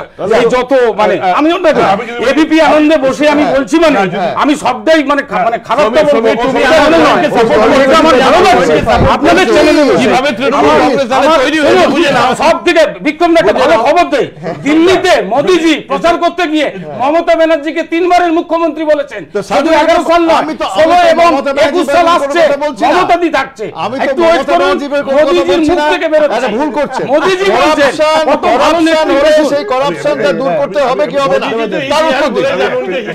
আমাদের মমতার কথা আমরা কেউ বলিনি, নিজেই বলছেন মমতার কথা আমরা কেউ বলিনি। বলুন যে উন্নয়ন যেন থমকে না যায়, উন্নয়নের সঙ্গে সারদার কি কনফ্লিক্ট আছে? না তা নয়, উন্নয়নের কাজগুলো প্রচারে আনা যায়। বলছি 99% কাজ হয়ে গেছে, বলুন না। এই তো লোকে এই মাত্র বললো যে আমি মহিলা কমিশনে ছিলাম, প্রচুর কাজ করা সুযোগ হয়ে গেছে। না, আমি একটা কথা বলতে চাই, সেটা হচ্ছে যে এই যে মমতা বন্দ্যোপাধ্যায় উন্নয়ন করতে যান, মমতা বন্দ্যোপাধ্যায় শিল্প মেলা করেছেন, আজ পর্যন্ত কেউ বলতে পারবেন যে মমতা বন্দ্যোপাধ্যায় শিল্প মেলা করছে তো সরকারের টাকা? এই শিল্প মেলায় বিরোধী দলনেতা সূর্যকান্ত মিশ্র, পিসিসি সভাপতি অধীর চৌধুরী অথবা বিজেপি সভাপতি রাহুল সিনহা কাউকে আমন্ত্রণ করেছেন? একটা রাজ্যের উন্নয়ন যখন করতে হয় তখন সমস্ত মানুষকে নিয়ে করতে হয়, না করলে 235 আর 30 ছিল তো মমতার, ন্যানো তো এখান থেকে চলে গেল। শেষ করতে বললেন তো, এক মাস গাড়িটা রোল আউট করার আগে ন্যানো এখান থেকে বেরিয়ে গেল। মমতা বন্দ্যোপাধ্যায় ফোর্স কিন্তু 30 ছিল। মমতা বন্দ্যোপাধ্যায় তো রাজ্যের টাকায় করছেন, আজ পর্যন্ত কোনো বিরোধী দলনেতা কোনো শিল্প নেতা ডাকে নিতে আপনার আসুন। আমি তোমাকে পাশাপাশি একটা ছবি বলি, আপনিও জেনে রাখুন, 15 দিন আগের ছবি, ভারতবর্ষেরই দুটো দল, তার চিফ মিনিস্টারের নাম হচ্ছে ওমান চণ্ডী আর বিরোধী দলের নাম হচ্ছে ভিএস অচ্যুতানন্দন। দুজনের বাড়ি থেকে বেরিয়েছে, শুনুন না, বাড়ি থেকে বেরিয়েছেন, একসঙ্গে প্লেনে উঠেছেন, প্লেনে উঠে দিল্লিতে এসেছেন, হাতে দরখাস্তটা নিয়ে প্রথমে গেছেন হচ্ছে মোদির বাড়িতে, এই রাজ্যের দাবি মেটাতে হবে। তারপরের দিন গেছেন হচ্ছে FM অরুণ জেটলির বাড়িতে, তারপরের দিন গেছেন হচ্ছে রেলমন্ত্রীর বাড়িতে। দুজনে আবার এয়ারপোর্টে এসেছেন, প্লেনে 1 মিনিটে উঠেছেন, নেমেছেন কেরালাতে, দুজনের বাড়ি চলে গেছেন। এটা আমাদের দেশেই তো হচ্ছে। মমতা বন্দ্যোপাধ্যায় ভেবেছেন উন্নয়ন করবেন। গুজরাটের ক্ষেত্রে যখন একটা কারখানা হয়, একটা বড় কয়েক কোটি টাকার বিনিয়োগ হয়, কয়েকশো কোটি টাকার বিনিয়োগ, আহমেদ প্যাটেল নিয়ে প্রথম বসে, একদম প্রথম বসে, মানে যতদিন মোদি মুখ্যমন্ত্রী ছিলেন, মোদি আহমেদ প্যাটেল বসে ডিসিশন হচ্ছে কারা কি প্যাকেজ পাবে। কোথাও কেউ সেই বৈঠক বয়কট করে না, কেউ ধর্ণা অনশনে রাজপথে আছে। ঠিকই বলেছেন আপনারা। আজকে দেখুন, আজকে আপনি ভেবে দেখুন, আজকে পুরো যে রায় হয়েছে না, রায় স্ক্রিপ্টস কোনটা মানে একদম ক্লাক্স কোনটা যেন, যেটা কোর্ট মেনে নিয়েছে। কোর্ট আজকে কপিল সিব্বল ইয়ে করেছে যে সারদা নন সারদা বহু কেস আছে, নন সারদা তো 400-র উপর কেস। ঠিক, সিবিআই সব কেস করছে না, সিবিআই সিলেক্টেড কেস করছে, 5টা-6টা কেস করছে, সারদা 4টে মাত্র কেস। তারজন্যই তো কংগ্রেস সিম্বল করেছে বলে তৃণমূল থেকে কংগ্রেসের রাজ্য কংগ্রেসের অবস্থা দেখেছে। সমীরবাবু এটা কথা না, সমীরবাবু ওকে দল থেকে বাদ দিয়ে এখানে ঢুকতে পারবে না। আমি বলছি এই কথাটা বলছি, অন্য প্রসঙ্গে চলে যাচ্ছে না। তখন শুনুন, এটা কাজে দেবে। সিবিআই লয়ার দাঁড়িয়ে বলেছে আমরা সব কেস করব না, কোয়ালিটি বেড়ে গেলে কোয়ান্টিটি কমে যাবে, কোয়ান্টিটি বেড়ে গেলে কোয়ালিটি কমে যাবে। কারণ সুপ্রিম কোর্ট আমাদের অর্ডার দিয়েছে লার্জার কনস্পিরেসি আর মানি ট্রেল বের করতে হবে। Kalyani's Nature Pure presents ঘন্টা খানেক সঙ্গে Suman, powered by high-tech smartphones, শুধুমাত্র ABP আনন্দে। Kalyani's Nature Pure presents ঘন্টা খানেক সঙ্গে Suman, powered by high-tech smartphones, শুধুমাত্র ABP আনন্দে। মনে করে দেখো, তুমি সে সময় শো করেছিলে যে বারবার জাস্টিস ঠাকুর সিটকে বলছিল তোমরা তো পেটি কেস করছো, তোমরা তো মানি ট্রেল আর লার্জার কনস্পিরেসি করছো না। করেনি বলে প্রমোশন হয়েছে দেখুন, সিটির অফিসারগুলো বাছা বাছা প্রমোশন হয়েছে দেখুন। এবং সুপ্রিম কোর্ট এটা মেনে নিয়েছে, বলছে ফাইন, তুমি লার্জার কনস্পিরেসি এবং মানি ট্রেলই করো, কারণ তাহলে এমপি এমএলএ মন্ত্রীগুলো ঢুকবে। আর তুমি শুধু আমাকে একটা মডিফিকেশন চাও আমার কাছে, যে তুমি সব কেস ধরবে না, তুমি শুধু চাইদের বাঁচবে, আর ওই 2,500 কোটি টাকা কোথায় গেছো এইটা করবে। তুমি মডিফিকেশন আমার কাছে চাও, আমি তোমাকে মডিফিকেশন দেবো। আমি বলছি এটা কত দরকার। আজকে টেলিগ্রাফের একটা স্টোরি আছে, আজকে পেজ ওয়ানের স্টোরি আছে, যে 2012 সালে সারদার সঙ্গে রোজভ্যালির মালিক বসেছিল কলকাতায় একাধিকবার, বসে ঠিক করেছে যে রোজভ্যালি পুরো দায়ী দায়িত্ব ঠেকা করে নেবে, এবং সেটা তৃণমূলের একজন এমপি কোনটা মিডিয়েট করেছে। টোটালটা করেছে হচ্ছে এইটা, শেষ পর্যন্ত সেটা হয়নি, কিন্তু দায় হয়েছিল সারদার দায় চলে যাবে রোজভ্যালি গায়ে। কেউ যদি এখন প্রশ্ন করে যে কেন গৌতম কুণ্ডু সেদিনকে তারা বললো, এতদিন পর বললো যে আমার ফিল্ম ডিভিশনের ডিরেক্টর হচ্ছে তাপস পাল, কেন তাপস পাল 18টা চিটফান্ডের নাম দেওয়ার সময় রোজভ্যালির নামটা দেয়নি? আজকে এই প্রশ্নগুলো উঠবে না। সিবিআই কিন্তু এই লার্জার কনস্পিরেসির তদন্ত করছে, এই মানি ট্রেনের তদন্ত করছে। আমি বলছি এইটা কিন্তু খুব সাংঘাতিক। এবং আমার সব থেকে যেটা ভালো মনে হয়েছে, আজকে কোর্ট এটা অ্যাডমিট করে নিচ্ছে, ইয়েস তুমি এই কাজটাই করবে, তুমি ওই 1000টা কেস সাজিয়ে পেটি কেস করতে চাও না। আমি লাস্টে শুধু একটা কথা বলবো ওনার ক্ষেত্রে, আবার তোমারও মনে হয় তুমি যদি বহু শো করেছো, আমি একটু রকেট দেবীর জন্য আমি বলবো, শোন, আমার খুব মনে হয়েছিল যে যেদিনকে পাড়ুইতে একটা মেয়েকে উলঙ্গ করে পুলিশ সর্বাঙ্গে বিছুটি মাখাচ্ছে, তার হাত কেটে দিচ্ছে, তারপর কারোর যদি কোনো মানমর্যাদা থাকে, সে বোধহয় মহিলা কমিশনার থাকতে পারে না, থাকা উচিত নয় বোধহয়। ওই রকম হাত পাখাটা পুতুলের মতো বসে থাকা, যেখানে রাজ্যের মহিলা তাপসী মালিকের ঘটনাটাও পাশাপাশি বলতে হবে। পুলিশ বাহিনী করছে, অন্য কেউ নয়, ঠিক বলেছো, পুলিশ বাহিনী পুলিশের গাড়ি করে তুলে নিয়ে যাচ্ছে। সেখানে গিয়ে সুনন্দা দেবী দাঁড়াচ্ছেন, দেখতেই চলে আসছে। একটু বলি যে কথাটা দেবুদা বললেন, দেবুদা যেটা বললেন, আপনি বললেন সম্মান দিচ্ছি, বামফ্রন্ট সরকার প্রায় সব ক্ষেত্রে সিবিআই অপোজ করত। তাপসী মালিকের ক্ষেত্রে শতপ্রণোদিত হয়ে সিবিআই তদন্ত হয়েছে। গড়বেতা, কেশপুর, নন্দীগ্রাম। না না না না, আপনি তো তাপসী মালিক উদাহরণটা বললেন। বামফ্রন্ট সরকার শতপ্রণোদিতভাবে সিবিআই তদন্ত করালো, এবং দুজন সিপিএম নেতা লাইফার হলো। হয়েছে তো, হলো না তো? এই মেয়েটির ক্ষেত্রে হলো না তো? কি হয়েছে? এখনো তো হওয়ার সময় আসে। উদাহরণ দিয়েছে মমতা ব্যানার্জি যখন রাজভবনে যখন মুখ্যমন্ত্রী, তখন সব বিরোধীদেরকে কিন্তু সম্মান জানিয়েছে। পাশাপাশি মমতা ব্যানার্জি একটা স্টেটমেন্ট যে ঘটনা ঘটেছে, গতকালই গেছেন। আপনি একটা ঘটনা করলে সঙ্গে সঙ্গে তাপসী মালিক নিয়ে এলেন, আপনি দুটো পাশে রেখে দিলাম। আমি তো দর্শকদের সামনে লাইভ ক্যামেরা, দর্শকরা লাইভ দেখছেন, আপনি তুলনা করুন, আপনি এখানে বসে তুলনা করুন তাপসী মালিক এবং এই পাড়ুইয়ের মেয়েটির ঘটনা। কি করেছে সরকার, কি ব্যবস্থা নিয়েছে এখানে, সরকার কি ব্যবস্থা নিয়েছে, আপনি তুলনা করুন। আমি দায়িত্ব নিয়ে সরকার ব্যবস্থা নিশ্চয়ই নেবে। কতদিন হয়েছে এখনো সুদীপ দত্ত বাইরে ঘুরছে না? আমার মনে হয় সমীর বাবু সুপ্রিম কোর্ট হাইকোর্টের জামিন পেয়েছে, কিন্তু কনভিক্টেড। জামিন পেয়েছে, আপনি পাশাপাশি বলেছেন, আপনি তুলনা করতে হবে। কি ব্যবস্থা নিয়েছে এই মেয়েটির ক্ষেত্রে, কি ব্যবস্থা নিয়েছে? আমার কথা হলো বিচার, না আমার কথা হলো বিচার পাবে, কবে বিচার পাবে, সেই বিচারটা কিভাবে? যদি ছিলেন লকেট, একটু বলুন না, আপনি তো অনেক বেশি তথ্য জানেন। আপনার বললে জানেন, আমি নিজে গেছি, আমি নিজে গেছি, আমি সুনন্দাদি এবং শিখা আদিত্য গেছি, এবং মেয়েটির সাথে কথা বলে এসেছি পার্সোনালি, এবং সে আমাদেরকে দেখিয়েছে কোথায় কোথায় মারা হয়েছে, এবং সব পুরো ঘটনা বলেছে, এবং আমরা সে রিপোর্ট তৈরি করার জন্য প্রস্তুত ছিলাম, এবং সুনন্দাদিকে বলা হয়েছিল, এবং সুনন্দাদি নিজেই বলেছিলেন, এবং পুলিশ খুব বাজেভাবে ভীষণ নৃশংসভাবে এভাবে অত্যাচার করেছে সেটা আমরা জানিয়েছিলাম, কিন্তু তারপর কিন্তু কিছু হয়নি। এবার বলছেন আপনি বলছেন বিচার, এবার আপনি কমিশনারকে চেঞ্জ করে দেওয়া হয়েছে, কমিশনার চেঞ্জের কথা না, এর জন্য আমার মনে হয় একটা মহিলার কাছে অনেক অনেক বড় শাস্তি দরকার আছে। যেটা আপনি বলছেন যে শাস্তি হবে, কখন হবে? যখন আরেকটা এরকম মহিলাকে এরকম নৃশংসভাবে অত্যাচার করা হবে, আবার শুয়ে কেউ থাকবে, আবার সবাই প্রেস মিডিয়া সবাই গিয়ে ছুটে যাবে, তখন হবে না? তা বলছি বিরোধী দলনেত্রী মমতা ব্যানার্জি রাজধানী বিল্ডিং থেকে চুনার মুঠি ধরে তাকে বের করা হয়েছে, স্যার মুখ্যমন্ত্রী দায়িত্ব আছে, বদল নয় বদলা নয়, বদল চাই এই সরকারের কথা বলেছিল। কোনো কাজ কেন হিংসা করে না, হিংসা অন্যায় কথা বলে না, বদলা সেই আমার মনে হয় মমতা ব্যানার্জি যে ধরনের হয়তো আপনারা দুটো একটা ত্রুটি পাচ্ছেন, কিন্তু বিশ্বাস রাখুন মমতা ব্যানার্জি বিশ্বাস রাখুন দুটো নিশ্চয়ই। আমি আমার দুটো কথা আছে, এক হচ্ছে আমার মার্জনা করবেন যদি আমি সামান্য আমার গলার উচ্চ গ্রামে হয়ে থাকে, আমি শুধু এইটুকুই বলছিলাম যে আপনি একটা ঘটনাকে আরেকটা ঘটনা দিয়ে প্রথমত ঢাকা যায় না, একবারই না। আমিও সেটা পছন্দ করি, পাসিং রেফারেন্স করবেন না, তার কারণ আপনারা তো এই কারণে তুলনা হবে। এই যে বলছেন বলছে না, আমি এই কারণেই বলেছিলাম যে দস্যু রত্নাকর বাল্মীকির গল্পটা, এই কারণে আমি আজকে হঠাৎ ভালো হয়ে গেলাম।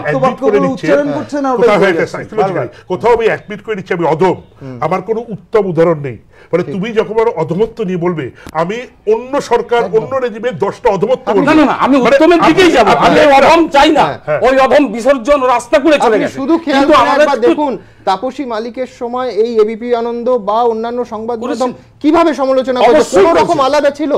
তাহলে আজকে সেই সময় বিরোধী নেত্রী যিনি এই আন্দোলনকে তুঙ্গ ভূমিকায় ছিলেন এবং নিয়ে গেছিলেন, সেটা আপনি যে ঘটনা বললেন সত্যি তো, রাইটার্স থেকে যখন মমতা বন্দ্যোপাধ্যায়কে বের করে দেওয়া হলো, আনন্দবাজার পত্রিকার কভারেজ আপনার মনে আছে? একবারে ঠিক, আমার মনে আছে, আজও মনে আছে যেদিন সুশান্ত ঘোষকে মিষ্টি খাইয়ে জেল থেকে বার করছিল মানুষ। এইটা এক্সপেক্ট করবে তো পরিবর্তনের সরকার যিনি এনেছেন তার কাছ থেকে। 3.5 বছরে দু একটা ঘটনা তো হয়নি। কি সুমনবাবু একটা ছোট কথা বলবো, মানুষের এক্সপেকটেশনটা অনেক বেড়ে গেছে। 34 বছর একটা স্ট্যাগনেশন গভর্নমেন্টের পর একটা 3.5-4 বছরের সরকার, মানুষের প্রত্যাশা হঠাৎ যখন বেড়ে যায় তখনই কিন্তু এই ঘটনাগুলো ঘটে। আপনারা বলছেন মানুষের ঘটছে তো, আমি বলছি কথা হচ্ছে সমীরবাবু আরো সময় চাইছেন, কিন্তু সময় নয়। আজকে বিচার চাইতে সুপ্রিম কোর্টে গেছিলেন রাজ্য সরকার এবং রাজ্যের শাসক দল তৃণমূল কংগ্রেস, দুটি মামলাই খারিজ হয়ে গেল। এরপর সত্যি প্রশ্ন ওঠে যে রাজনৈতিকভাবে এতদিন ধরে তৃণমূল কংগ্রেস যা বলে আসছিলেন, কেন্দ্র সরকারের চক্রান্ত, সিবিআই পক্ষপাত দুষ্ট এবং অবশ্যই মিডিয়া উদ্দেশ্য প্রণোদিতভাবে সিবিআই সূত্র থেকে খবর পেয়ে খবর করছে, 3টে মামলায় 3টে যুক্তি খারিজ হয়ে গেল। এরপর তৃণমূল কংগ্রেসের রাজনৈতিক ভাষণ ঠিক কী হবে? সংশয় জল্পনা রাজনৈতিক মহলে। মে থেকে ফেব্রুয়ারি 9 মাসের ব্যবধানে সেই সারদাকাণ্ডে সুপ্রিম কোর্টে ফের বড়সড় ধাক্কা খেল রাজ্য সরকার। তবে আইনজ্ঞদের অনেকে বলছেন এবার রাজ্যের থেকেও জোরালো ধাক্কা খেলেন মমতা বন্দ্যোপাধ্যায়, কারণ সিবিআই তদন্ত শুরুর পর থেকে বারবার যে অস্ত্রে ভর করে তিনি কেন্দ্রীয় তদন্তকারী সংস্থাকে বিদ্ধ করার চেষ্টা চালিয়েছেন, আজ সেই অস্ত্রই একেবারে ভোঁতা হয়ে গেল সর্বোচ্চ আদালতের নির্দেশে। গোড়া থেকে সিবিআই এর বিরুদ্ধে রাজনৈতিক পক্ষপাতের অভিযোগে সরব হয়েছেন তৃণমূল নেত্রী, যে কারণে সিবিআই তদন্তে সুপ্রিম কোর্টের নজরদারি চেয়ে আলাদা আলাদা মামলা করেছে তাঁর দল ও সরকার। কিন্তু বৃহস্পতিবার শুনানির প্রথম দিনেই সেই আর্জি খারিজ করে দিল সুপ্রিম কোর্ট। আইনজ্ঞদের একাংশের ব্যাখ্যা, এই নির্দেশের মধ্যে দিয়ে সুপ্রিম কোর্ট কার্যত এটাই বুঝিয়ে দিল যে তৃণমূলের অভিযোগকে মান্যতা দেওয়ার মতো কোনো পরিস্থিতিই তৈরি হয়নি, তদন্ত নিরপেক্ষভাবেই হচ্ছে। বিরোধীদের কটাক্ষ, এরপর অন্তত আর সিবিআই এর ওপর প্রভাব খাটানোর অভিযোগ তুলতে পারবেন না মমতা বন্দ্যোপাধ্যায়।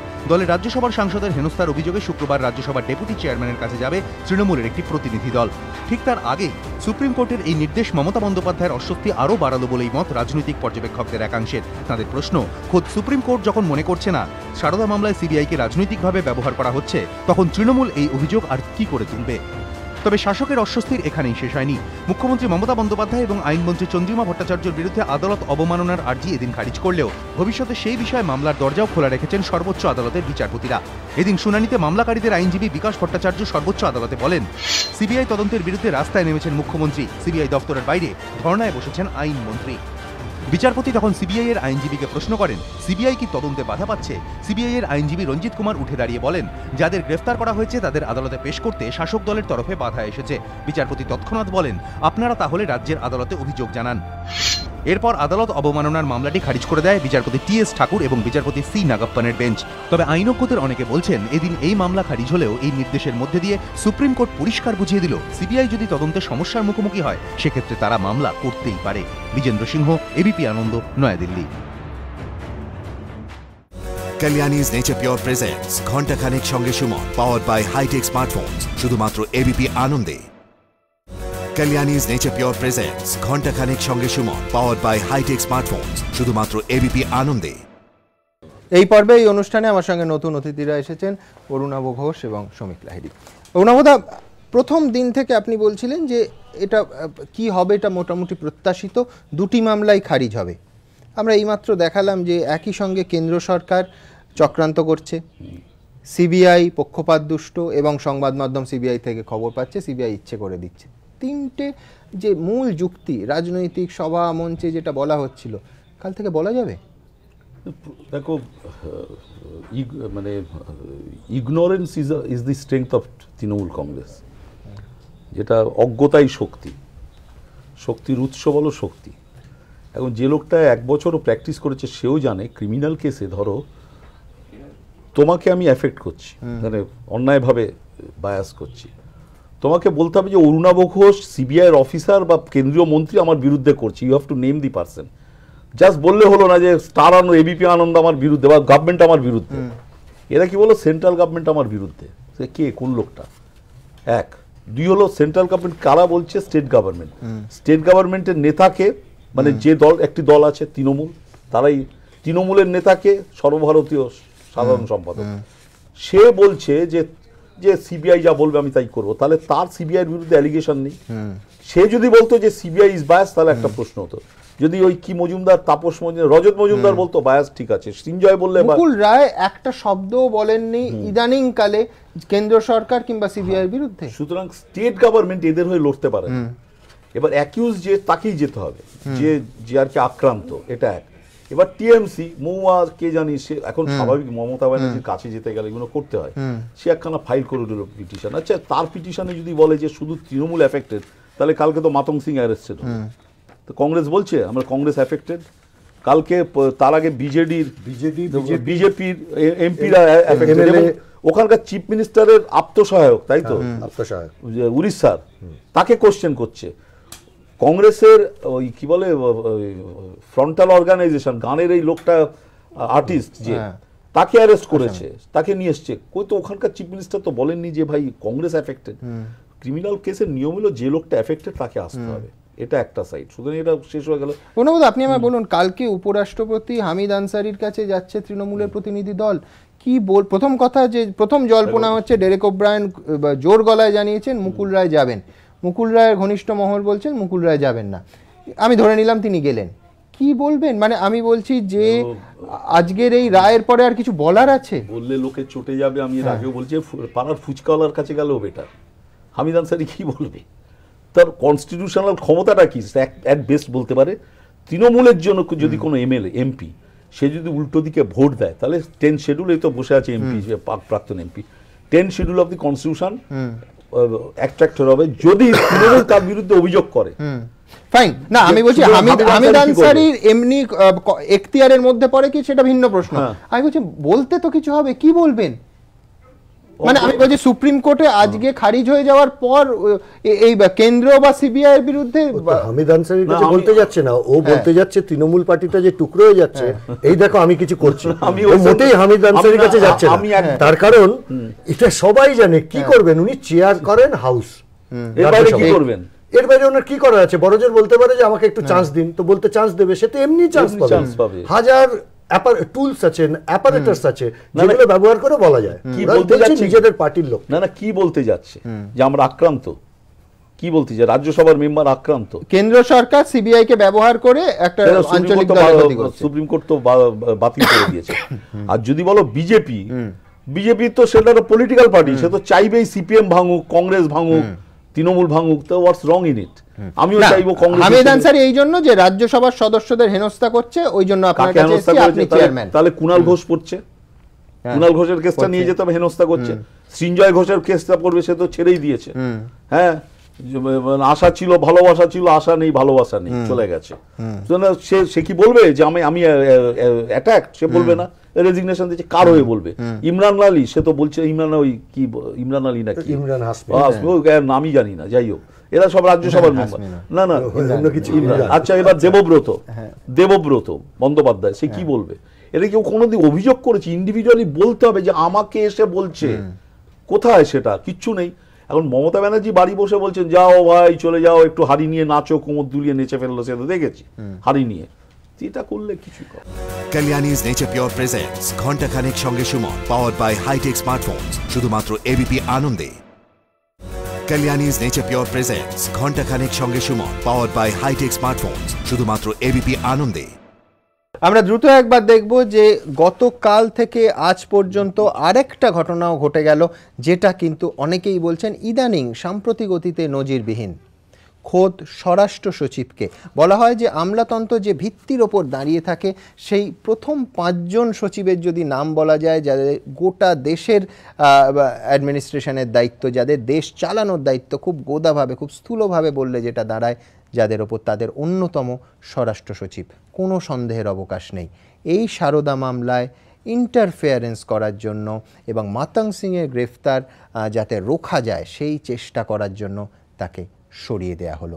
বার্তাটা কি পরিষ্কার? দেখুন, ফোন কাণ্ডে কেন্দ্রীয় স্বরাষ্ট্র সচিবের পদ হারাতে হয়েছে অনিল গোস্বামীকে। সারদা কেলেঙ্কারি তদন্তে হস্তক্ষেপের অভিযোগ ওঠা মাত্র কেন্দ্রের এই দ্রুত ও কড়া পদক্ষেপের প্রশংসা করেছেন অনেকেই। কিন্তু ঠিক কি ঘটেছিল? কেন অনিল গোস্বামীর ওপর নেমে এলো শাস্তির খাড়া? সূত্রের খবর, শনিবার সিজিও কমপ্লেক্সে জেরার সময় প্রাক্তন কেন্দ্রীয় প্রতিমন্ত্রী মাতঙ্গ সিংহ দাবি করেন ওপর মহলের সঙ্গে তাঁর সম্পর্ক রয়েছে।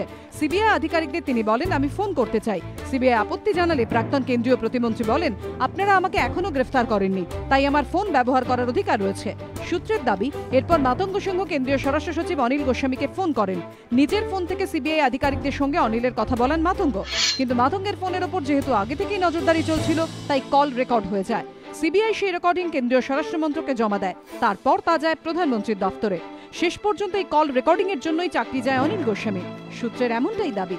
মাতঙ্গ সিংহের প্রাক্তন স্ত্রী মনোরঞ্জনা সিংহের দাবি, সত্য প্রাক্তন কেন্দ্রীয় স্বরাষ্ট্র সচিব অনিল গোস্বামীর সঙ্গে তার প্রাক্তন স্বামীর আগে থেকেই বন্ধুত্ব ছিল। Home secretary is in his hands, की home ministry officials were in his hands. उनका इतना डीप नेक्सस है होम सेक्रेटरी के साथ। इन सब लोगों के नेक्सस की वजह से मेरे जैसे लोग भी विक्टिमाइज हो रहे हैं और बहुत सारे और भी लोग विक्टिमाइज हो रहे हैं। সূত্রের দাবি, অনিল গোস্বামীকে ফোন করার আগে দিল্লিতে সিবিআইয়ের এক যুগ্ম অধিকর্তাকে ফোন করেছিলেন মাতঙ্গ সিংহ। সিজিও কমপ্লেক্সে সিবিআইয়ের যে ডিআইজি তাকে জেরা করছিলেন, তার সঙ্গে ফোনে ওই যুগ্ম অধিকর্তার কথা বলেন মাতঙ্গ। সূত্রের খবর, ওই যুগ্ম অধিকর্তাকেও বদলি করা হতে পারে। মাতঙ্গ সিংহ যখন জেরার জন্য ঢোকেন, তখন মোবাইল ফোনটি তার ব্যক্তিগত সচিব খ্যাতি সরদানার কাছে ছিল। যে ঘরে জেরা করা হচ্ছিল তার জানালায় গ্রিল লাগানো ছিল। মাতঙ্গ সিংহ সেই গ্রিলের ফাঁক দিয়ে খ্যাতির কাছ থেকে মোবাইল ফোনটি নেন। তারপর অনিল গোস্বামী এবং সিবিআইয়ের যুগ্ম অধিকর্তাকে ফোন করেন বলে সূত্রের দাবি। রাজনৈতিক মহলের বক্তব্য, সারদা কাণ্ডের নিরপেক্ষ তদন্তে যে কোনো ধরনের হস্তক্ষেপ বরদাস্ত করা হবে না, সেই বার্তা দিতেই অভিযোগ সামনে আসার পরই দ্রুত কেন্দ্রীয় স্বরাষ্ট্র সচিব স্তরের আমলাকে সরিয়ে দিল কেন্দ্র। এর মধ্যে দিয়ে তারা এই বার্তাও দিতে চাইল যে বিজেপির আমলে সিবিআই আর খাঁচাবন্দি তোতা নয়। কেন্দ্রের এই দ্রুত কড়া পদক্ষেপের প্রভাব দিল্লির ভোটেও পড়তে পারে বলে মনে করছেন পর্যবেক্ষকদের একাংশ। এবিপি আনন্দ। আপনাদের কাছে আসবো, কিন্তু দর্শকদের এই মুহূর্তে আরেকটা বড় খবর দিতে চাইবো, যেটা এই মুহূর্তে সংবাদ সংস্থা পিটিআই জানাচ্ছে যে এখানেই শেষ নয়। শুধু স্বরাষ্ট্র সচিব নন, একাধিক অফিসারের নাম আসছে এবং অত্যন্ত সিনিয়র একজন আইপিএস অফিসার, যিনি এই মুহূর্তে স্ক্যানারের আন্ডারে চলে এসেছেন। তার কারণ সিবিআই যাতে মাতঙ্গ সিংকে গ্রেফতার না করে এবং এই গোটা জেরার পদ্ধতিটা দিল্লিতে হয়, সেই জন্য তিনি চাপ দিয়েছিলেন। পিটিআই সূত্রে বলা হচ্ছে যে আধা সামরিক বাহিনীর দায়িত্বে আছেন এইরকম অত্যন্ত সিনিয়র একজন আইপিএস অফিসার। শ্রমিকদা, কোথায় সমস্যাটা? সুপ্রিম কোর্টের নির্দেশে সিবিআই কেন্দ্রীয় সংস্থা তদন্ত করছে। আমি বলছি যে এ তো পাড়ার ক্লাবে কাউকে নিয়ে গেছে, কেউ চেনাশুনো কথা বলা নয়, একেবারে পরিষ্কার ফোনে, এবং সেই অডিও টেপ আজকে তার কথা এবিপি আনন্দ সকাল থেকে সামনে এনেছে যে মাতঙ্গ সিং এবং স্বরাষ্ট্র সচিবের অডিও টেপ পাওয়া গেছে এবং দুজনের মধ্যে কি কথোপকথন হয়েছে সেটা, যেহেতু মাতঙ্গ সিংয়ের ফোনটা স্ক্যানারে ছিল সিবিআই পুরোটা রেকর্ডেড হয়েছে, আজকে সেটা জমা পড়ে গেল। আরেকজন সিনিয়র আইপিএস অফিসার, ইনি কিন্তু মাতঙ্গ সিংকে শুধু গ্রেফতার করা হবে না এই চাপ দিয়ে দায়িত্ব সারেননি, পাশাপাশি গোটা জেরারটা যেন দিল্লিতে হয় সেই বিষয়ে চাপ দিচ্ছেন। মানে আমি বলছি একটা সারদা কেলেঙ্কারির তদন্তে এতগুলো আন্ডার কারেন্টস, এত বাইরে থেকে ক্ষমতাশালী মানুষের চাপ, কি মনে হচ্ছে তাহলে কি সত্যি সত্যি কোথাও বড় জায়গায় হাত পড়ছে? দেখুন, আপনাদের এখানে একদম শুরুতে যখন সারদা এই প্রশ্নটা সামনে আসলো, শুধু সারদা বলে না, সব পঞ্জি ফান্ড নিয়ে যখন সামনে আসলো, আমরা তখনই একটা কথা বলেছিলাম যে একটা কেলেঙ্কারির সঙ্গে কম বেশি 60,000 কোটি টাকা যুক্ত। এ শুধু 4টে লোকের কাজ হতে পারে? এর সঙ্গে আরও প্রশাসনের বিভিন্ন অংশের মানুষ তারা ট্যাপড হবেন এবং জড়িত হবেনি। এ প্রশ্ন আসবেই। তখনই আমরা বলেছিলাম, যখন আমরা এই অভিযোগ করেছিলাম যে এটা বিধাননগর কমিশনারেটের বিষয় না, এটা একটা সিটের বিষয় নয়, বিধাননগরের 2জন অফিসার দিয়ে এই কাজ হবে না, ওটা তৈরি হয়েছে আসলে হাসাপ করবার জন্য। আর যদি সত্যি সত্যিও চায় তাহলেও পারবে না, তার কারণ এর স্প্যান এত বড়, এর স্প্যান বিদেশেও ছড়িয়ে আছে। এই জন্যই তো আমরা বলেছিলাম যে এটার জন্য সিবিআই হোক, কোর্ট মনিটর্ড হোক, যাই হোক, সুপ্রিম কোর্ট বলেই দিয়েছেন যে যদি না হয় কেউ আসতে পারে। ওরা গেছিল, ওরা অবশ্য বিচিত্র অভিযোগ নিয়ে গেছিল, সে অন্য কথা। তো অনেক রাঘব বোয়ালের সঙ্গে যুক্ত আছে এবং নানান লোক এখন নানানভাবে বাঁচাবার চেষ্টা করবে। এই যে 60,000 কোটি টাকা যেখানে যুক্ত হয়ে পড়ে একটা স্ক্যামে, সেখানে তার হাত অনেক লম্বা হয়। যেমন এখন তো আমি শুধু অ্যাড করে দিই, একটা প্রশ্ন কিন্তু আসছে, আজকেই কিন্তু সুপ্রিম কোর্টে একেবারে পরিষ্কার বলে দেওয়া হয়েছে যে সিবিআই আইনজীবী বলেছেন যে আপনি ঠিক যে ভাষায় বললেন রাঘব বোয়াল, যে তারা শুধু রাঘব বোয়ালদের ধরবেন, তার কারণ হচ্ছে তাদের assignment given by Supreme Court কি, যে এক হচ্ছে মানি ট্রেল আর একটা হচ্ছে লার্জার কনস্পিরেসি। এই দুটোর ক্ষেত্রে এইখানেই মানে আমি বলছি যে কেন 200 নম্বর কোম্পানিটায় সিবিআই ধরলো না, এই অভিযোগ আর করা যাবে না। মাননীয় বিচারপতিরা সিবিআইকে জানিয়ে দিয়েছে যে আপনারা আমায় জানান যে মডিফিকেশন চান, আমরা দিয়ে দেবো। ঠিক, এবং একই সঙ্গে সিবিআইকেও কিন্তু সতর্ক থাকতে হবে। যেমন প্রশ্ন উঠে গেছে যে একজন জামিন পাচ্ছেন, তার ধারা নাকি টাইপ করতে গিয়ে হিউম্যান এরার হয়ে গেল। Is it believable? এই ধরনের একটা ন্যাশনাল ইম্পর্টেন্স শুধু না, এর দিকে ইন্টারন্যাশনাল চোখ আছে। এত বড় একটা কনস্পিরেসি, সেখানে একজন জামিন পেয়ে যাচ্ছেন, একটা ধারা নাকি টাইপ করতে গিয়ে ভুলে গেছে। এই অভিযোগ বিশ্বাসযোগ্য? এখানে অরুণাবদা আছেন আইনজীবী, উনি আইনের ব্যাখ্যা করতে পারবেন যে এ কখনো সম্ভব। ফলে এ বিরাট কনস্পিরেসি এর সঙ্গে যুক্ত আছে। ফলে সুপ্রিম কোর্টের অর্ডারটার ভিত্তিতেই যে এখানে হচ্ছে, তার ফলে এতদূর পর্যন্ত এগোনো গেছে। এখনো সবটা আনার্থ হয়নি, এখনো বহু লোক বাইরে আছে। বুদ্ধিমানের মতো করা হয়েছে ব্যাপারটা। এটা আপনি বলতে পারেন একদম এটা কি করে হয়? সম্ভব নাকি এটা কখনো?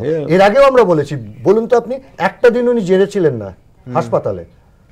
আপনি বলুন দেখি, একজন রাজ্যের মন্ত্রী, তিনি যেভাবে জেলে আছেন, লোকে বাড়িতে অত সুখে এবং অত আরামে লোকে থাকে না। আমি এই প্রসঙ্গে আপনি বললেন, আজকে একটি সর্বভারতীয় দৈনিক ইন্ডিয়ান এক্সপ্রেস তারা একটি বিচিত্র খবর করেছে, যে খবরটা শুধুমাত্র বিচিত্র বললে ভুল হবে। এই খবর যদি সত্যি হয়, নিঃসন্দেহে যে আমাদের গোটা কারা ব্যবস্থা এবং এই যে একজন মন্ত্রী বিশেষ সুবিধে পাচ্ছে সেই অভিযোগ উঠছে, সেই অভিযোগ নিঃসন্দেহে আরও আরও আরও গুরুত্বপূর্ণ মাত্রায় পৌঁছে যাবে। তার কারণ বিশেষ সুবিধের মধ্যে সুরাপান রয়েছে, এমনটাই বলছেন সেই কাগজ। আজকে রাজ্য বিজেপির তরফ থেকে বলা হয়েছে এই বিষয়ে কোনো অবসরপ্রাপ্ত বিচারপতিকে দিয়ে বিচার বিভাগীয় তদন্ত করা হোক, এই দাবি উঠেছে। দেখুন সেই খবর। জেলেও রাজার হালে মন্ত্রীমশাই, দেদার খানাপিনা, মর্জি মাফিক ঘোরাফেরা, এসব তো ছিলই। এবার তার সঙ্গে যোগ হলো মদ্যপানের অভিযোগ। ইংরেজি দৈনিক দ্য ইন্ডিয়ান এক্সপ্রেসে প্রকাশিত প্রতিবেদন অনুযায়ী দিন 10 আগে মন্ত্রী দাবি করেন তিনি অস্বস্তি বোধ করছেন, কিন্তু জেল কর্তৃপক্ষের জোরাজুরি সত্ত্বেও হাসপাতালে যেতে রাজি হননি মদন মিত্র। প্রতিবেদন অনুযায়ী এই পরিস্থিতিতে মন্ত্রীর শারীরিক পরীক্ষা করতে গিয়ে দেখা যায় তিনি মত্ত অবস্থায় রয়েছেন।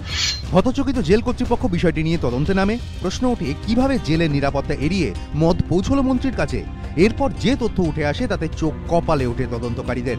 দ্য ইন্ডিয়ান এক্সপ্রেসের প্রতিবেদন অনুযায়ী মন্ত্রীর থালা, গ্লাস, জলের বোতল পরীক্ষা করে দেখা যায় তার বাড়ি থেকে যে পানীয় জল এসেছে তাতে মদ মেশানো রয়েছে। এমনকি প্রতিবেদনে দাবি করা হয়েছে মন্ত্রী নিজেও স্বীকার করে নেন তিনি মদ্যপান করেছেন। দ্য ইন্ডিয়ান এক্সপ্রেসের প্রতিবেদন অনুযায়ী কারা দফতরের এক আধিকারিক জানিয়েছেন তারা মন্ত্রীকে বলে দেন জেলে এভাবে মদ্যপান করা যাবে না। জেলে মদের প্রবেশ আটকাতে যখন তখন তল্লাশির বন্দোবস্ত করা হয়েছে, কিন্তু মন্ত্রী মশাই বলে কথা, যখন তখন তার কাছে যায় কার সাহস? এদিকে জেলে বসে মন্ত্রীর মদ্যপানের অভিযোগ প্রকাশ্যে আসার পর রাজ্য সরকারকে এক হাত নিতে আসরে নেমে পড়েছে বিরোধীরা। তৃণমূল কংগ্রেস সরকারের বিরুদ্ধে নতুন অভিযোগ হচ্ছে জেলখানাকে সুরিখানায় রূপান্তরিত করা, যা কারা আইনের সম্পূর্ণ বিরুদ্ধে। এর শাস্তির আমরা দাবি করছি। রাজ্য জুড়ে শোরগোল পড়ে গেলেও দ্য ইন্ডিয়ান এক্সপ্রেসের প্রতিবেদন অনুযায়ী কারামন্ত্রীর অবশ্য দাবি তিনি এ বিষয়ে কিছুই জানেন না। কেলেঙ্কারির তদন্তে জেলে গেলেও সূত্রের দাবি মন্ত্রীমশাইয়ের আবদারের কোনো শেষ নেই। সম্প্রতি নিজের ওয়ার্ডের বাইরে পায়চারি করতে গিয়ে এক কয়েদির মুখে চোর ডাক শুনে বেজায় খেপে গিয়েছিলেন মদন মিত্র। প্রতিবেদন অনুযায়ী মন্ত্রীর ক্ষোভ সামাল দিতে ওই কয়েদিকে নাকি পানিশমেন্ট সেলে পাঠানো হয়েছে, যা দেখে বিরোধীদের অনেকেই কটাক্ষ করে বলছেন পদে মন্ত্রী হলেও মেজাজে এক্কেবারে রাজা। এবিপি আনন্দ। আমার পরের টেবিলে অতিথিদের কাছে যাব, কিন্তু নিঃসন্দেহে প্রদীপদা আপনার কাছে আসবো। এটা সিরিয়াস নোট যে এটা শুধুমাত্র একটা বাড়তি সুবিধে, একটা বিশেষ অধিকার পেয়েছেন যেটা ভাবা যায় না জেলের মধ্যে, বিষয়টা তা নয়। এর সঙ্গে কিন্তু মন্ত্রীর এবং অন্যান্য সমস্ত বন্দির নিরাপত্তা প্রশ্নটা যুক্ত আছে। এই জেলেই অস্ত্র পাওয়া যাচ্ছে, অস্ত্র পাচার হচ্ছে বলে শোনা যায়, সিম কার্ড পাচার হচ্ছে বলে শোনা যায়, এমনটাও শোনা যায় যে একজন কুখ্যাত দুষ্কৃতী সে মোবাইলে নিজের বাইরের জেলের বাইরের নেটওয়ার্ক অপরাধ জগৎ সাজাচ্ছে জেলের মধ্যে বসে। এই ইন্ডিয়ান এক্সপ্রেসের খবর যদি সত্যি হয় কিন্তু মারাত্মক ব্যাপার না। কিছু কিছু জিনিস জেলে বহুদিন ধরেই পাওয়া যায় কাঞ্চন মূল্যে, হ্যাঁ, পয়সা দিলে। কিন্তু একটা কথা পরিষ্কারভাবে বলছি, এই তৃণমূল দলটা যদি পশ্চিমবাংলার শাসন ক্ষমতায় না আসতো আমাদের জীবনটাই বৃথা হয়ে যেত, মানে জীবনে আর কিছু থাকতো না। মমতা ব্যানার্জির আনুকূল্যে যা যা পশ্চিমবাংলায় ঘটছে, অনেক জিনিস পশ্চিমবাংলা না ভারতবর্ষের মানুষ, পৃথিবীর মানুষ দেখছে। একটা সরকারকে সিবিআই ডাকিনি। প্রথম বক্তব্য আমি প্রথম দিন থেকে বলছি, সরকারকে সিবিআই ডাকিনি সারদা কাণ্ডে। সরকার প্রথমে এই সিবিআইটা যাতে না হয় ডাকেনি কি 11 কোটি টাকা আপনারা সেটাই বলছি, 11 কোটি টাকা খরচা করেছে। আবার সেদিনকে যে মামলাটা করলো যেটি খারিজ হলো, এবং যে কোনো সেন্সেবল পার্সন, তার জন্য অরুণাভ ঘোষ দরকার নেই, যে কোনো সেন্সেবল পার্সন সাধারণ জ্ঞান যাদের আছে তারা এমনি বুঝতে পারছিল এই মামলার কোনো ভিত্তি নেই। কারণ দ্বিতীয় ম্যান যে মুকুল রায়, তিনি গিয়ে বলছেন যখনই ডাকবো তখনই যাবো।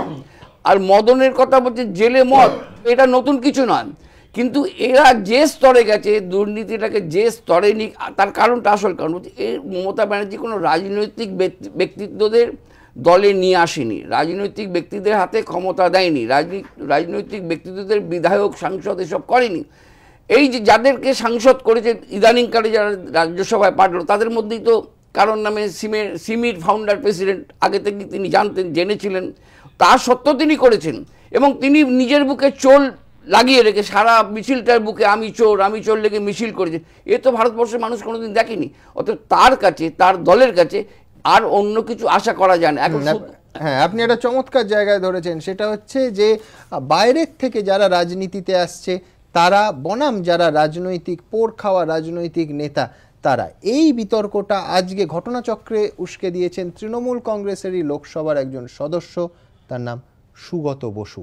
তার মন্তব্যে রীতিমতো হইচই পড়ে গেছে। ঠিক যখন সুপ্রিম কোর্টে পরপর মামলা খারিজ হচ্ছে, প্রথমে রাজ্য সরকারের, তারপর তৃণমূল দলের হয়ে মহুয়া মৈত্রের করা মামলা, তখন সুগত বসুর এই মন্তব্যে নতুন তাৎপর্য খুঁজছে রাজনৈতিক মহল। দেখুন, সঞ্জয় বসুর দলত্যাগ, লকেট চট্টোপাধ্যায়ের তৃণমূল ছেড়ে বিজেপিতে যোগদান, সুপ্রিম কোর্টে সারদা মামলা খারিজ হয়ে যাওয়া, বৃহস্পতিবার সকাল থেকে একের পর এক ধাক্কার মুখে পড়েছে তৃণমূল তথা রাজ্য সরকার।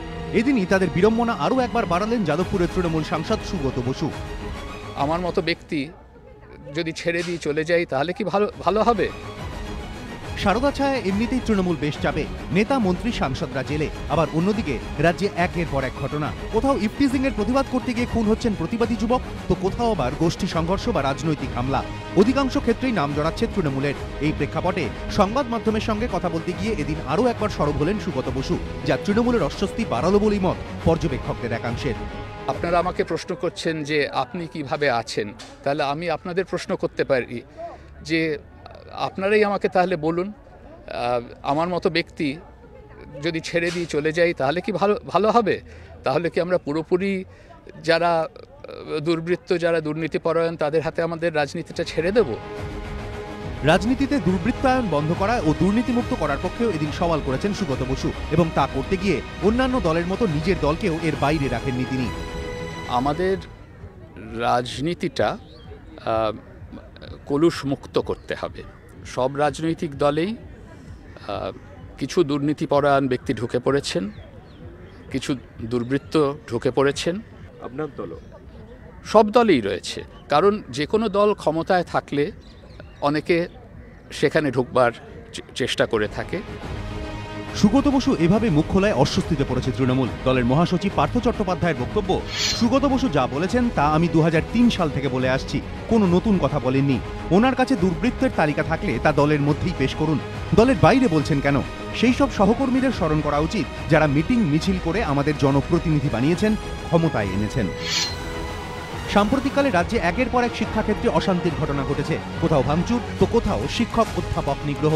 তাৎপর্যপূর্ণভাবে বারবার অভিযোগের আঙুল উঠেছে শাসক দলের ছাত্র সংগঠনের দিকেই, এবং শাসক দলের বলেই তাঁরা ছাড় পাচ্ছেন বলেও বিরোধীদের দাবি। এ প্রসঙ্গেও এদিন সরব হয়েছেন সুগত বসু, যা আদতে তৃণমূলের অস্বস্তি বাড়ালো বলেই মত পর্যবেক্ষকদের একাংশের। আমার মনে হয় সব রাজনৈতিক দলকে একত্র হয়ে ঠিক করতে হবে যে তারা রাজনীতির জন্য ছাত্রছাত্রীদের ব্যবহার করবে না। এটা একটি দল বললে তো হবে না, এটা সকলকে মিলে করতে হবে। সারদাকাণ্ডে সংবাদ মাধ্যমে সিবিআই তদন্ত সংক্রান্ত যেসব খবর সম্প্রচারিত হচ্ছে তার উপর নিয়ন্ত্রণ আরোপ করতে সুপ্রিম কোর্টে আর্জি জানিয়েছিল তৃণমূল সরকার, কিন্তু সেই আর্জি এদিন খারিজ হয়ে গিয়েছে। সুগত বসুও সংবাদ মাধ্যমের স্বাধীনতার পক্ষে সওয়াল করেন। অবশ্যই সম্পূর্ণ স্বাধীনতা আছে মিডিয়ার, তাদের বক্তব্য পেশ করবার, এটা গণতন্ত্রের পক্ষে জরুরি। এর আগেও সারদা ও যাদবপুর কাণ্ড নিয়ে দলের বেসুরে সরব হয়ে তৃণমূলের অস্বস্তি বাড়িয়েছিলেন সুগত বসু। পর্যবেক্ষকদের মতে এদিন ফের মুখ খোলে শাসক দলের বিড়ম্বনা আরও বাড়িয়ে দিলেন হার্ভার্ডের ইতিহাসের অধ্যাপক কৃষ্ণেন্দু অধিকারী, এবিপি আনন্দ, কলকাতা। অজিন্তবাবু, এখানে খুব রেলিভেন্ট একটা পয়েন্ট আছে, সেটা হচ্ছে ধরুন কোথাও কি তাহলে শিক্ষা, পরিবার, সুগত বসুর মতো মানুষ এই কথা বলতে হচ্ছে? এবং আমি এক্স্যাক্টলি পাশাপাশি দুটো পয়েন্ট রাখছি। একটা প্রদীপবাবুর যুক্তি, সেই যুক্তির ক্ষেত্রে নিঃসন্দেহে উনি একাধিক উদাহরণ দিতে পারবেন যে বাইরে থেকে রাজনীতির যারা এসছেন তারা দুর্নীতির সঙ্গে জড়িয়ে গেছে, সেটা যেমন একটা ঘটনা। আজ সুগতবাবু যে যুক্তিটা তুলছেন যে আমরা তাহলে কি রাজনীতির বাইরে চলে যাব, তাহলে তো গোটাটাই দুর্বৃত্তরা ঘিরে নেবে, কোনটা সামাজিক প্রেক্ষিতে সঠিক? আসলে আমার নিজের কাছে যেটা মনে হচ্ছে, তৃণমূল কংগ্রেস, আমাদের এখানে তো মইদুল আছেন, উনি আরও ভালো বলতে পারবেন, পলিটিক্যাল সায়েন্সের যে মানে হিসেব, তাতে কোনোভাবেই পলিটিক্যাল দল হিসেবে তৃণমূল কংগ্রেস সঠিক আদর্শ রাজনৈতিক দল নয়। এই দলের ভেতরে কংগ্রেসের বিরোধিতা এবং কংগ্রেসের বিরোধিতা করে অন্যান্য রাজনৈতিক দল থেকে ভেঙে লোক নিয়ে আসা, এমনকি কাউকে রাজ্যসভায় পাঠানোর জন্য আমার কাছে খবর আছে বিপুল পরিমাণে টাকা একজন ফরওয়ার্ড ব্লক এমএলএকে দেওয়া, এরকম ধরনের আরও অনেক কিছু, পশ্চিমবঙ্গের বাইরের লোককে এনে তাকে রাজ্যসভায় পাঠিয়ে দেওয়া, এই রকম ধরনের কাজগুলো যে রাজনৈতিক দল করে সেই রাজনৈতিক দল পাড়ার ক্লাব সংস্কৃতির ওপরে উঠতে পারেনি, প্রথম কথা। দ্বিতীয় বক্তব্য যেটা, সেটা হচ্ছে যে এটা যে উঠতে পারেনি তার প্রমাণ আমরা পাচ্ছি। তারা কিছুদিন আগে, এই বোধহয় 2-1 দিনের মধ্যেই 105 জন টেলি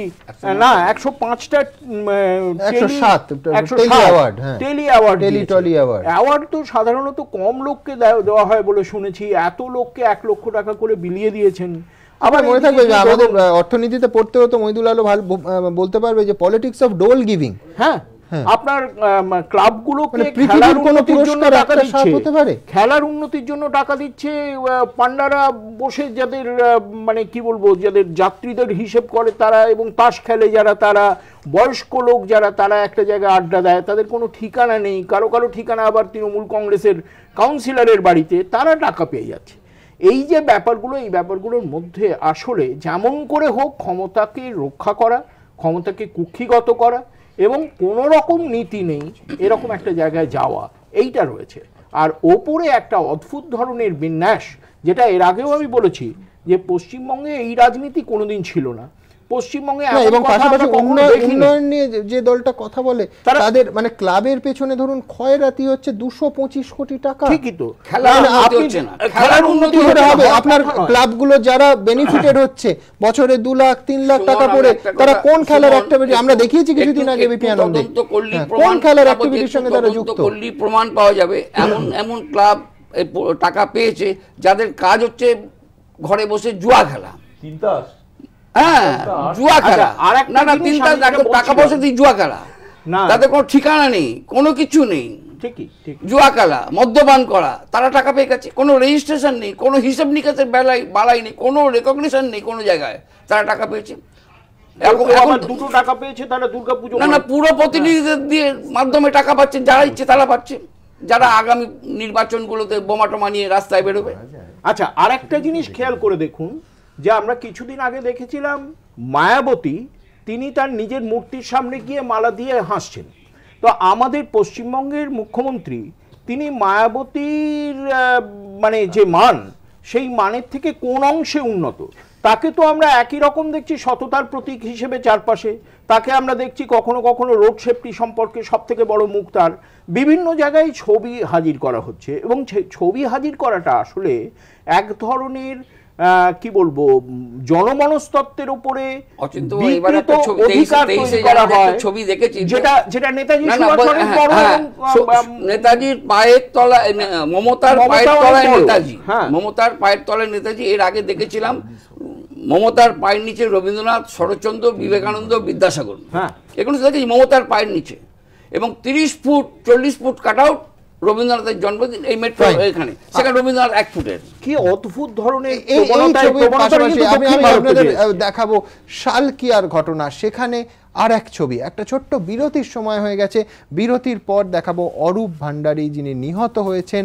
সেই অরূপ ভান্ডারীর ভাই যাকে চাকরি দেওয়ার প্রতিশ্রুতি দেওয়া হয়েছে, তিনি বলেছেন চাকরিতে তিনি তখনই যোগ দেবেন যখন গ্রেফতার হবে। এই ঘটনায় 5 জন পলাতক, আপনারা জানেন অবশেষে একজনকে ধরা গেছে, কিন্তু এখনো 4 জন পলাতক। পাশাপাশি খুব গুরুত্বপূর্ণ একটা কথা বলেছেন অরূপ ভান্ডারীর বাবা, বলেছেন তার আরেক পুত্র সম্পর্কে যে চাকরি দিয়ে, অর্থ দিয়ে, প্রলোভন দিয়ে তাকে কেনা যাবে না। ছোট্ট বিরতির পর সেই ঘটনা দেখব যেটা অনেকেই মনে করছেন যে সরাসরিভাবে একটি সাধারণ পরিবারের রাজনৈতিক মৌরসিপাট্টা বা পুলিশি অপদার্থতা, অদক্ষতার বিরুদ্ধে একটা জোরালো থাপ্পড়। ছোট্ট একটা বিরতির পর।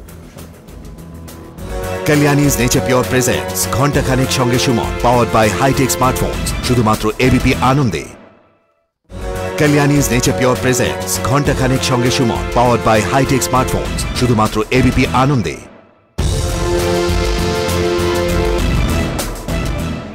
এই পর্বের শুরুতেই আপনাদের দেখাবো খানিকক্ষণ আগে যে ঘটনার কথা বলছিলাম, শালকিয়ার অরূপ ভান্ডারীর কথা। অরূপ ভান্ডারী আমাদের সহনাগরিক, আমাদের ছেড়ে চলে গেছেন। তার ভাই আজ স্পষ্ট ভাষায় জানিয়ে দিয়েছেন যে আগে গ্রেফতার, তারপর তিনি চাকরিতে জয়েন করবেন। পাশাপাশি অরূপ ভান্ডারীর বাবা বলেছেন যে কোনোভাবে কোনো প্রলোভন তার ছেলে গ্রহণ করবে না। আপনাদের দেখাবো পাশাপাশি যে একটি গ্রেফতার এখনও পর্যন্ত এই ঘটনায় হয়েছে। এই অনুষ্ঠান যখন আমরা শুরু করছি তার কয়েক মিনিট আগে, এখনও পর্যন্ত মূল অভিযুক্তদের মধ্যে 4 জনই পলাতক। দেখুন, যতক্ষণ না গ্রেফতার হচ্ছে তো আমি তো চাকরি জয়েন করব না। শাসকের আরও এক ধাক্কা। হাওড়ার শালকিয়ায় প্রতিবাদী অরূপ ভান্ডারী খুনে অভিযুক্তদের মধ্যে সবে 1 জন গ্রেফতার হয়েছে, কিন্তু অনেকেই বলছেন অভিযুক্তদের সবার গ্রেফতারির আগেই ক্ষতে চাকরির প্রলেপ লাগানোর চেষ্টা শুরু করেছে শাসক, আর প্রলেপের সেই চেষ্টাই কার্যত বুক থুবড়ে পড়ল। সান্ত্বনা দিতে গিয়ে বিতর্কিত মন্তব্য করে শোকাহত পরিবারের ক্ষোভ কার্যত আরও বাড়িয়ে দিলেন মুখ্যমন্ত্রী। নিহতর পরিবার সাফ জানিয়ে দিল আগে গ্রেফতার, পরে চাকরি।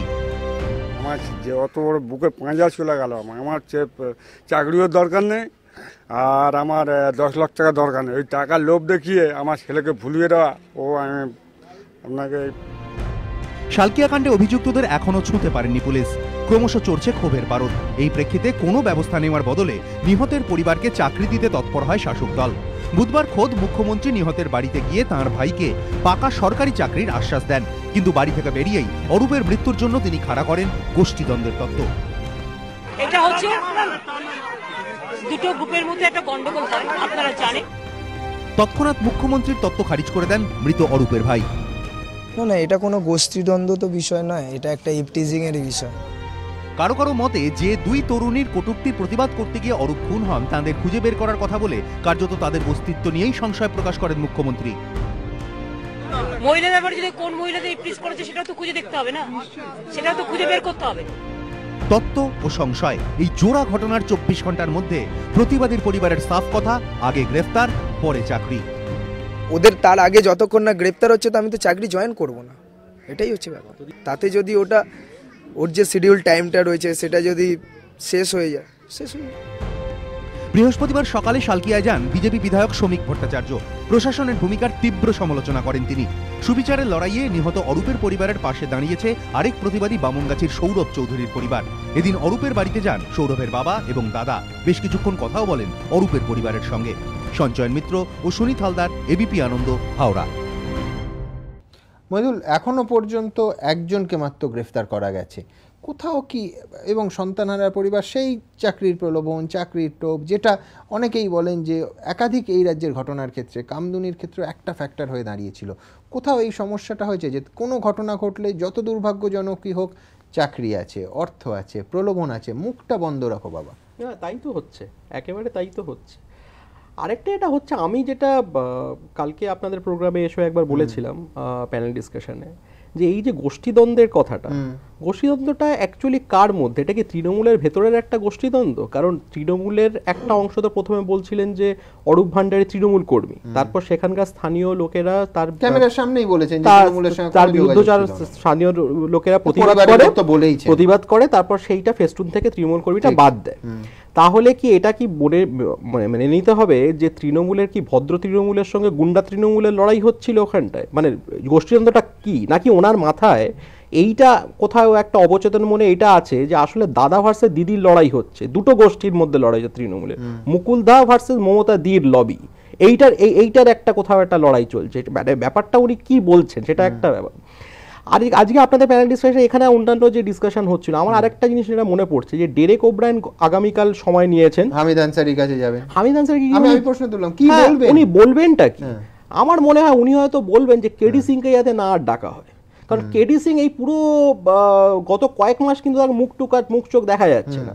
কেডি সিং এর বিরুদ্ধে কিন্তু এই অভিযোগ ছিল যে অ্যালকেমিস্ট নামক একটা, সেটাও নাকি একটা চিট ফান্ডের একটা কোম্পানি, এরকম একটা অভিযোগ ছিল। তারপর থেকে কেডি সিংকে দেখা যাচ্ছে না। আহমদ হাসান ইমরান, মিঠুন চক্রবর্তী, আপনার যে কটা রাজ্যসভার সাংসদ, কুণাল ঘোষ থেকে শুরু করে সবাইকে হয় জেলে আছে, অথবা তাদেরকে ইডি কিংবা সিবিআই ডেকেছে। তো কেডি সিং শুধু বাকি আছে। আমার ধারণা উনি হয়তো কেডি সিং এর হয়ে কথা বলতে যাবেন। আমি একবার পিজন কি মনে হয় কালকে কি বলবেন? আমি দুটো জিনিস তোমায় বলবো। এক হচ্ছে যে মুকুল রায় একটা শব্দ কেন্দ্র সরকার বা সিবিআই নিয়ে বলেননি, এবং কালকে যাবেন কিনা সেটা নিয়েও একটা জল্পনা আছে, আমি ধরে নিচ্ছি তিনি গেলেন। পাশাপাশি আজকে সুপ্রিম কোর্টের রায়ের পর কালকে হামিদ আনসারীকে কি বলবেন ডেরেক ওব্রায়েনরা? 100 দিনের কাজ নিয়ে বলতে পারেন। 100 দিনের কাজ হচ্ছে, মানে আমি বুঝি যে মোদি টাকা কমিয়ে, হ্যাঁ, সুপ্রিম কোর্ট মামলা খারিজ করেছে। হ্যাঁ, আইনমন্ত্রী মুখ্যমন্ত্রীর বিরুদ্ধেও যে অবমাননার ছিল সেটাও খারিজ হয়েছে। তো খারিজ হওয়ার পর না আরেকটা যোগ করবে না যে এই পরের দুটো অবমাননার মামলা যখন খারিজ হলো, পাশাপাশি সুপ্রিম কোর্ট কিন্তু পরিষ্কার সিবিআই আদালত অবমাননার মামলা করতে পারে এই রাস্তা খুলে দিয়েছে। এবং সিবিআই কোর্টে তাকে, তুমি নিশ্চয়ই লক্ষ্য করেছো, আমরা এই অনুষ্ঠানের একদম প্রথমেই দেখিয়েছিলাম যে সিবিআই কর্তারা কোর্টে দাঁড়িয়ে বলেছেন যে সিবিআই আইনজীবী যিনি ছিলেন যে ধর্না এবং এই একজন মন্ত্রীকে, আসামিকে ঢোকানো হচ্ছে, বের করা হচ্ছে, পথ অবরোধ হচ্ছে, বাধা দেয়া, শাসক দলের বাধার কথা আজকে সুপ্রিম কোর্টে দাঁড়িয়ে উল্লেখ করেছেন আইনজীবী সিবিআই। ঠিকই তো, বাধা দেওয়ার প্রশ্ন নেই। হ্যাঁ, না আমি বললাম আদালত অবমাননা সিবিআই এর মামলা করার রাস্তাটা খুলে দিয়েছেন আজকে। আমি মহামান্য আদালতের বিচারপতিদের প্রতি শ্রদ্ধা রেখেও বলবো, রাজনৈতিকভাবে প্রভাবিত কিনা তার প্রমাণ আমরা কিন্তু গতকালই দেখলাম। অনিল গোস্বামী যখন ফোন করে কাউকে ছাড়ানোর কথা বলেন বা গ্রেপ্তার না করার কথা বলেন, আবার একটু আগে আপনাদের চ্যানেলই দেখাচ্ছিলেন যে কোনো আইপিএস অফিসার ফোন করছেন, সিনিয়র অফিসার আইপিএস অফিসার, তিনি ফোন করছেন। আচ্ছা, এটা তো খবরে চলে এসেছে, খবরে আসেনি এমন কোন ফোন তো আসেনি। কিন্তু আরেকটা সেটা হচ্ছে ভারতীয়, আমি জানি না, আমার জ্ঞানে অন্তত হয়নি, অনিল গোস্বামীর মতো এত দ্রুত অ্যাকশন। সুমন, আমি যদি বলি যে এই বার্তাটা পরিষ্কার হয়ে গেছে এই বার্তা একেবারে পরিষ্কার যে এখানে এটা বলছেন পরিষ্কার হস্তক্ষেপ করেছে বলে সরিয়ে দিয়েছে। না না, হস্তক্ষেপের চেষ্টা হলে কি হয় সেটা পরিষ্কার হয়ে গেছে। অরুণাবদা, সুমন, এখানে একটা লজিকের অভাব আছে। হ্যাঁ, ওখানে যদি বলতো ওই স্বরাষ্ট্র সচিব যে কোনো তৃণমূলের লোককে ধরো তাহলে সেন্ট্রাল গভর্নমেন্টের বায়াসটা প্রমাণিত হতো, কিন্তু ও বলেছে কংগ্রেস দিকের লোককে ছেড়ে দাও। শুধু এখানে সেন্ট্রাল গভর্নমেন্টের বায়াসটা প্রমাণ করা যাবে না। সিবিআইর বায়াস তাকে তৃণমূল কংগ্রেস এটা কোনো প্রশ্নের মধ্যে পড়ে না। এটা সংবাদ মাধ্যমে যে খবরগুলো এসছে সেটা আমরা বুঝতে পারছি, কিন্তু বহু চাপা খবর নেই তো যে যাদেরকে বলা হচ্ছে এদেরকে গ্রেফতার করতে হবে। আপনি যদি বলেন ইস্ট বেঙ্গল কর্তা দেবব্রত সরকার, তাকে তার বিরুদ্ধে অভিযোগ ছিল কোনো কেন্দ্রীয় সংস্থার অফিসারের সঙ্গে আলাপ করিয়ে দেওয়ার জন্য অভিযোগ ছিল। আচ্ছা, যাদের সঙ্গে যোগাযোগ করিয়ে দিয়েছিলেন তাদের কিছু তো গ্রেফতার করা হচ্ছে না। তিনি তো বহুদিন ধরে জেলে রয়েছেন ইস্ট বেঙ্গল কর্তা দেবব্রত সরকার। টাকা নেওয়ার অভিযোগ আছে। একটা কথা বলি, কেন্দ্রীয় স্বরাষ্ট্র সচিব ফোন করছেন, আরো কেউ ফোন করছেন কিনা আমরা কি সব খবর পাচ্ছি? দুই, একটু আগে এর আগের পর্বে আপনি প্রশ্ন করছিলেন যে ডক্টর মনমোহন সিং, তাকে জেরা করার অনুমতি মেলেনি বলে তখন সিবিআই কোর্টে জানিয়েছিল। যেই কেন্দ্রের কংগ্রেস সরকার পরিবর্তন হয়ে গেল, অনুমতি কিন্তু পাওয়া গেল। রাজ্যপাল, যিনি নিরাপত্তা উপদেষ্টা ছিলেন পরবর্তীকালে রাজ্যপাল, তাকেও কিন্তু জেরা করা হয়েছে, খুব গোপনে জেরা হয়েছে। তো জেরা হচ্ছে অনেক জায়গায়। এই জেরাতেই তো তৃণমূল কংগ্রেসের সবথেকে বড় আপত্তি বিজন। আমি বলছি যে আপত্তি কোথায়? না না না, তুমি আগের শোটাও বোধহয় লক্ষ্য করোনি। সেটা হচ্ছে, আমার তো এইটাই প্রশ্ন ছিল, আমার অবাক লেগেছে যে মনমোহন সিং এর জেরা সিবিআই করলে সিবিআই নিরপেক্ষ সংস্থা। কে বলছে এটা? মানে আগের সমীর বাবুই এখানে বলছিলেন। তুমি একই ঘটনায় সেই সিবিআই যখন, আমি শেষ করতে দাও, সেই সিবিআই যখন মদন মিত্রকে জেলে পাঠাচ্ছে, মদন বা মুকুল রায়কে তলব করছে, সেই সিবিআই বায়াস। মানে আমি বলছি লজিকটা কোথায় কিনা আপনার প্রমাণটা এরকম ভাবে হয়, যখন ইউপিএ সরকার ক্ষমতায় থাকে তখন তাকে ডাকা যায় না, প্রাক্তন রাজ্যপালকে ডাকা যায় না, যেই সরকার পরিবর্তন হয় তখন ডাকা যায়। আমি তোমায় বলছি না না, শুনুন, আমি বলছি সিবিআই বায়াস, সিবিআই বায়াস। শুনুন, এখানে একটা সিবিআই এর এটা তদন্ত করা উচিত যে মদন মিত্র জেলের মধ্যে কিভাবে মদ্যপ্রাশন করেন, এইটা করা উচিত। এটা হয়ে যাচ্ছে ইউপি বিহারের মতো। ইউপি আমলে সিবিআই দ্বারা সুরেশ কালমাডি, এ রাজা মিনিস্টার, কানিমজি, এরা কিন্তু জেলে 1.5 বছরের উপর কাটিয়েছে। তোমার লজিকটা খাটছে না। আরে লজিক তো নিজের মতো করে আপনি আপনার দলের লজিক দেবেন, সেটা আপনার কাছে থাকতেই পারে। আমি যে প্রশ্ন আরেকটা প্রশ্ন তুলছি, সিবিআই এক্স্যাক্টলি এই লজিকগুলোটা, তুমি যে লজিকগুলো বলছো, এইটাই তো আজকে সুপ্রিম কোর্টে খারিজ হলো। খারিজ হয়েছে? হ্যাঁ, মানে আমি বলছি ডিভিশন বেঞ্চে খারিজ মানেই কিন্তু শেষ কথা নয়। এরপরে প্রধান বিচারপতি ডিভিশন বেঞ্চে রয়েছে, খারিজ মানে শেষ নয়। আমি বলছি আজকে এক্স্যাক্টলি কালকে অবধি এটা বললে খুব রিলেভেন্ট হতো যে হ্যাঁ, এই যুক্তিগুলো নিয়ে প্রধান বিচারপতির কাছেও আবেদন করার সুযোগ আছে। আবেদন কিন্তু সুযোগ শেষ নয়। সুপ্রিম কোর্টের কাছে আবেদন হওয়া উচিত, monitored by CBI investigation by Supreme Court. আমি যেটা বলতে চাইছি যে অমিত শাহ যখন মুক্ত হয়, অমিত শাহ যখন মুক্ত হয় সিবিআই উচ্চ আদালতে যায় না, কিন্তু সঞ্জয় ঘোষের ক্ষেত্রে সিবিআই বলে আমরা উচ্চ আদালতে যাচ্ছি। কেন 10 ডিসেম্বর তো অমিত শাহ কেসটা হয়েছে, উচ্চ আদালতে যাচ্ছে না কেন সিবিআই? উল্টো যুক্তিটা দিয়েছিলেন অরুণাভ ঘোষ এবং শ্রমিক লাহিড়ী, যে আমি তোমায় বলছি একেবারে পরিষ্কার ভাষায়, সেটা হচ্ছে 11 কোটি টাকা খরচ করে এই সিবিআই কে তৃণমূল কংগ্রেস সরকার আটকেছিল।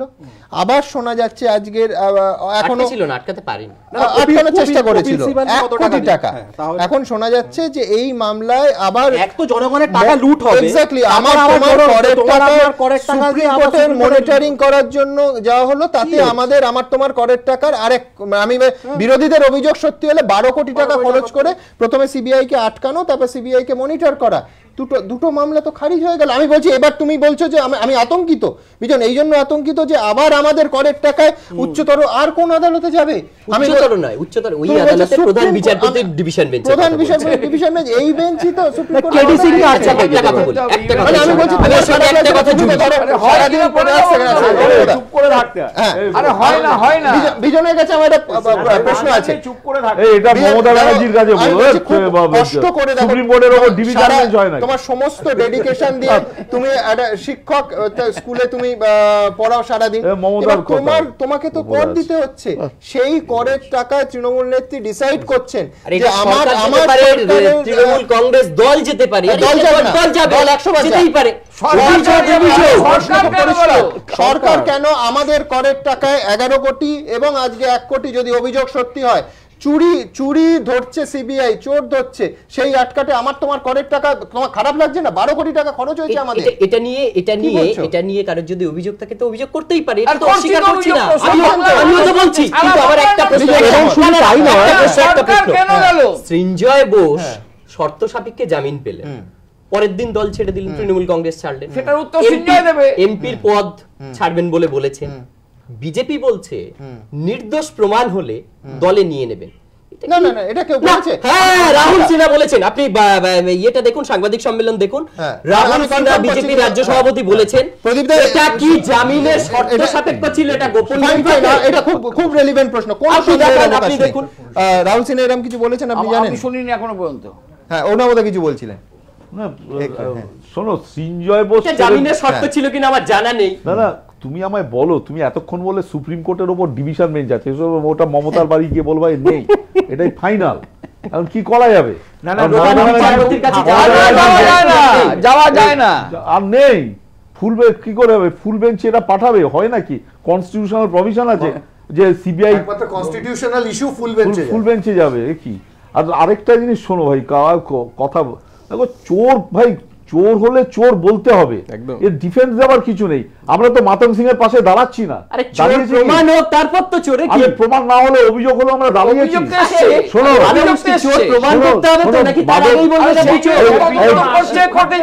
এক মিনিট, মাধবরাও সিন্ধিয়ার সম্বন্ধে অভিযোগ উঠেছিল, এটা ইলেকশনে দাঁড়ায়নি। আদবানির সম্বন্ধে অভিযোগ উঠেছিল, ইলেকশনে দাঁড়ায়নি। একটা পাবলিক ফিগার, তোমার একটা এ থাকবে না, মাপকাঠি থাকবে না? মদন সম্বন্ধে আজকে এই অভিযোগ হচ্ছে, ভাবা যায় জেলের মধ্যে কি করছে, এটা কেউ অভিযোগ উঠলে তার প্রমাণ করে অবশ্যই শাস্তি। এটা তো একটা নিউজ পেপারের একটা কথা মাত্র, এটা তো আগে দেখতে হবে নিয়ে নেব ঘটনাটা ওখানে ঠিক কিনা, সেই অভিযোগের আরে ইউপি বিহারে তাতেই হয় না, জেলে নাকি এইসব হয়, এটা হিন্দি সিনেমা। আরে বাবা, তোমাদের নামে হবে কেন? শুধু তৃণমূলের নামে সচিব আইপিএস অফিসার ফোন করছে, আর কোন মন্ত্রী ফোন করছে কিনা সেটাও তো তদন্তের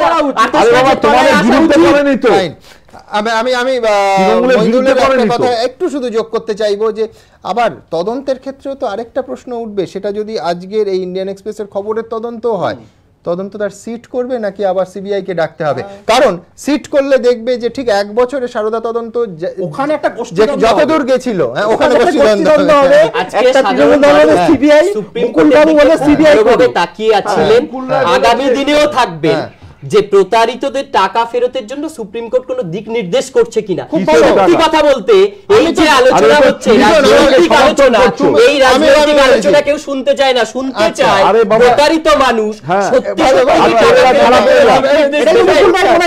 আমি শুধু একটু স্মরণ করিয়ে দেব সেটা। মানে ওর যুক্তি হলো যে টাকা 1 মিনিট টাকাটা ফেরত পেলো, এটা হলো মনজা, আর চোরেরা ছাড়া পেয়ে যান না, চোরেরা ছাড়া পাওয়ার কোনো প্রশ্ন নেই।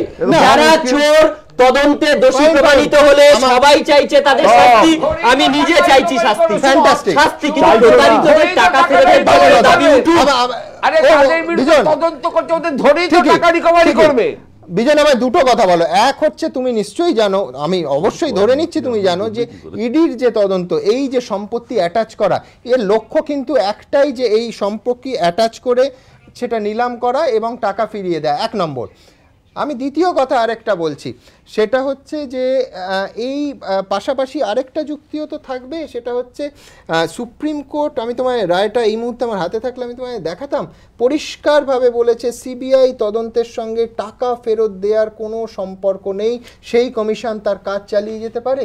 তুমি আমায় বলো, 1 সেকেন্ড, তুমি আমায় বলো, সেই দিন থেকে মঞ্চে মমতা বন্দ্যোপাধ্যায় বলতে শুরু করলেন যে আমার কোনো দায় নেই, আমি দায়মুক্ত, আমি ভেবেছিলাম টাকা ফেরত দেবো, কিন্তু সিবিআই সেই দায়িত্ব নেই। এটা রাজনীতি নয়, এটা সিবিআই এর দায়িত্ব, প্রশ্ন না,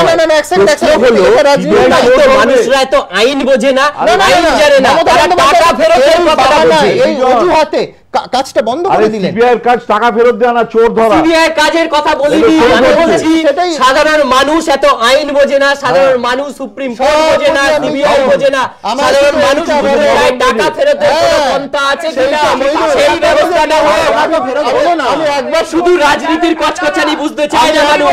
পরিষ্কার কথা বলি, সেটা হচ্ছে জাস্টিস শ্যামল সেন, অত্যন্ত সিনিয়র সম্মানীয় মানুষ। সেই শ্যামল সেনকে মাথায় বসিয়ে যে কমিশন এই রাজ্য সরকার উদ্যোগ গ্রহণ করেছিল, তারপর মাননীয় বিচারপতিকে সেই রিপোর্ট নিয়ে কার্যত নবান্ন অবধি ট্যাক্সি করে ঘুরে বেড়াতে হয়েছে বলে শোনা যায় যে এই রিপোর্ট জমা নেওয়ার লোক পাওয়া যাচ্ছিল না। খুব স্বাভাবিকভাবে অরুণাবদা প্রশ্ন উঠবে, আমি যদি ধরেই নি তর্কের খাতিরে, আমি এই বিতর্কে যাচ্ছি না যে মমতা বন্দ্যোপাধ্যায় 550 কোটি টাকার ফান্ড নিয়েছিলেন না 500 কোটি টাকার ফান্ড নিয়েছিলেন, বেশি সিগারেট খেতে বলেছিলেন ইত্যাদি ইত্যাদি, আমি ওই বিতর্ক সরিয়ে রাখছি। আমি যদি ধরেও নি মমতা বন্দ্যোপাধ্যায় চেয়েছিলেন যে সমস্ত আমানতকারীকে টাকা ফেরত দিতে, দুটো ঘটনায় তো সব নস্যাৎ হয়ে গেল এই প্রচার। চুরির ঘটনাটাকে ঢাকতে চেয়েছে। দুটো ঘটনা, একটা হচ্ছে যে মুহূর্তে সিবিআই তদন্ত হলো উনি বললেন দায় সিবিআই, ভার্ডিক্টে পরিষ্কার লেখা ছিল কমিশনের কাজ চালিয়ে যাবে, তাহলে কোথায় গেল সদুদ্দেশ্য? এবং তারপর কমিশনের এই যে নিয়তি, বান্ডিল বন্দি, আপনারা গেছিলেন সেদিন, সংবাদ মাধ্যম ছবিও পেয়েছিল, এই যাদের কথা ভেবে কুম্ভীরাশ্রু ফেলছেন নেতারা যে এত মানুষ হায় হায় কি হবে, সেগুলো তো বান্ডিল বন্দি হয়ে পড়ে আছে, এতদিন হয়তো ফেলেও দেওয়া হয়। এখানে অশিক্ষিতের যুক্তি একটা থাকে, অশিক্ষিতের যুক্তি কি, তুমি ফেরত দিয়েছো 130 না 36 কোটি টাকা, তুলেছো 500 কোটি টাকা আমাদের থেকে যারা সারদার সঙ্গে জড়িত না। এক, দুই হলো সিবিআই এর কাজ হলো টাকা ফেরত দেওয়া না। পুলিশকে যদি বলো ধরো তোমার বাড়ি চুরি হয়েছে, পুলিশে তোমার টাকা ফেরত দেবে? যে চোরকে ধরবে তার বাড়ি থেকে সোনা দানা তুলে এনে দেবার চেষ্টা করবে, সিম্পল অ্যাজ দ্যাট।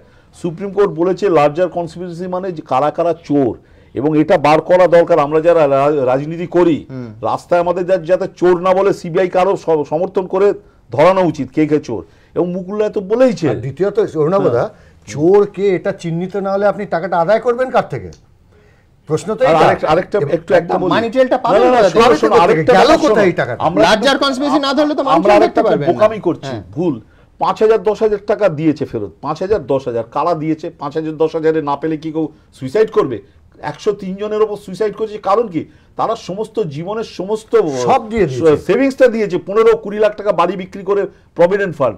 এই টাকাগুলো মমতা ব্যানার্জি বলেছে ফেরত দেবো। আর সবচেয়ে বড় কথা, এর দায় দায়িত্ব কেন রাজ্য সরকারকে নিতে হবে? দুটো কারণে। এক নম্বর হচ্ছে এই রাজ্যে এর বারবারন্ত যখন হচ্ছে, বারবার সরকারকে সতর্ক করার যখন চেষ্টা হয়েছে, বিধানসভাতে আমাদের এমএলএরা যেদিনকে দৃষ্টি আকর্ষণী প্রস্তাব আনলেন, ভেতরে মারা হলো তাদের, যাতে এর বিরুদ্ধে না বলতে পারে। বাইরে যখন এর বিরুদ্ধে আন্দোলন হচ্ছে, তখন নোটিশ পাঠানো হচ্ছে গৌতম দেবের বাড়িতে, সুজন চক্রবর্তীর বাড়িতে, আরও আমাদের অন্যান্য লোকেদের বাড়িতে।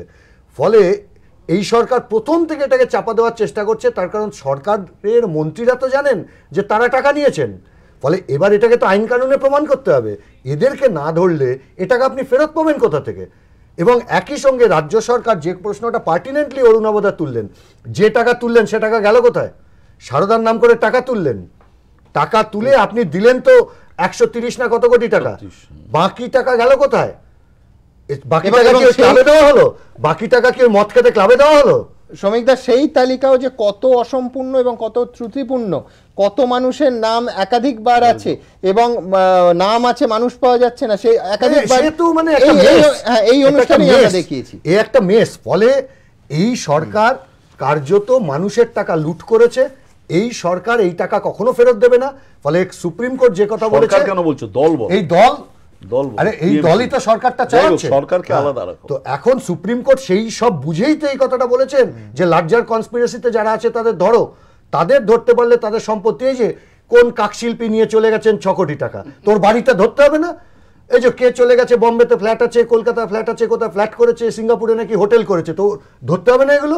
ওগুলো না বেচলে হবে? দুটো হাঁস মুরগি বেচলে হবে? 60,000 টাকা মাসে মাইনে পেয়েছে, 16 লক্ষ টাকা মাসে মাইনে পেয়েছে, হঠাৎ সাধু পুরুষ 60 লক্ষ টাকা নিয়ে চুক্তি করেছে, হঠাৎ সাধু পুরুষ হয়ে গেল, হঠাৎ করে বেল পেয়ে গেল, হিউম্যান এরারে এসব ছেড়ে দেওয়া হবে? কখনো হতে পারে না। ফলে সুপ্রিম কোর্ট খুব কারেক্টলি বলেছে, লার্জার কনস্পিরেসির লোকদের ধরো। কেউ ছেলের বিয়েতে খরচা করছে 6 কোটি টাকা, কি বিয়ে করলো, কাকে বিয়ে করলো, কটা বিয়ে করলো, যে এত টাকা খরচা হলো, বছরে মাইনে হলো 5,29,000 টাকা মন্ত্রীর, আর সেই লোক 6 কোটি টাকা দিয়ে নাকি বিয়ে করাচ্ছে তার ছেলেকে। এ কার বিয়ে হচ্ছে? এ তো বোঝা যাচ্ছে না। তো ওর এখন বিয়েটা তো আর ফেরত আনা যাবে না, যে যা খেয়েছে পেট থেকে বার করা যাবে না, কিন্তু যে খাইয়েছে তাকে তো ধরতে হবে, তার বাড়িটা তো কেড়ে নিতে হবে। আপনাদের সবাইকে ধন্যবাদ, আমার সময় শেষ। আমি শেষে শুধু এইটুকু বলবো যে দুটো অংশ, একটা হচ্ছে লার্জার কনস্পিরেসি আর একটা মানি ট্রেল। সুপ্রিম কোর্টে দাঁড়িয়ে আজকে সিবিআইয়ের আইনজীবী একেবারে দ্ব্যর্থহীন ভাষায় ঠিক এটাই বলেছেন, এই দুটো খুঁজে দেওয়ার দায়িত্ব সুপ্রিম কোর্ট সিবিআইয়ের ওপর ন্যস্ত করেছে এবং তারা সেই দায়িত্ব পালন করছে। আমরা শুধু নজর রাখবো যে দায়িত্ব পালনে অভিযোগ উঠছে, অভিযোগ উঠবে, সেই অভিযোগের কতটা সত্যতা, সত্যি সিবিআই পক্ষপাত দুষ্ট কিনা সেদিকে আমাদের নজর থাকবে। অবশ্যই নজর থাকবে সারদা কেলেঙ্কারির ওপর, তার কারণ আজকে নিঃসন্দেহে এই কেলেঙ্কারি সংক্রান্ত মামলায় সুপ্রিম কোর্টের দুটো মামলা খারিজ করে দেওয়া অত্যন্ত তাৎপর্যপূর্ণ। সবাই ভালো থাকবেন, আবার আপনাদের সঙ্গে দেখা হবে আগামীকাল ঠিক রাত। শুভরাত্রি। এবং আজকে যে অংশটা এই গুরুত্বপূর্ণ ঘটনার ক্ষেত্রে আমরা দেখাতে পারলাম না, সুদীপ্ত সেন আজকের পরিপ্রেক্ষিতে দাঁড়িয়ে ঠিক কী বলছেন তাও দেখাবো আগামীকাল। ভালো থাকবেন, শুভরাত্রি।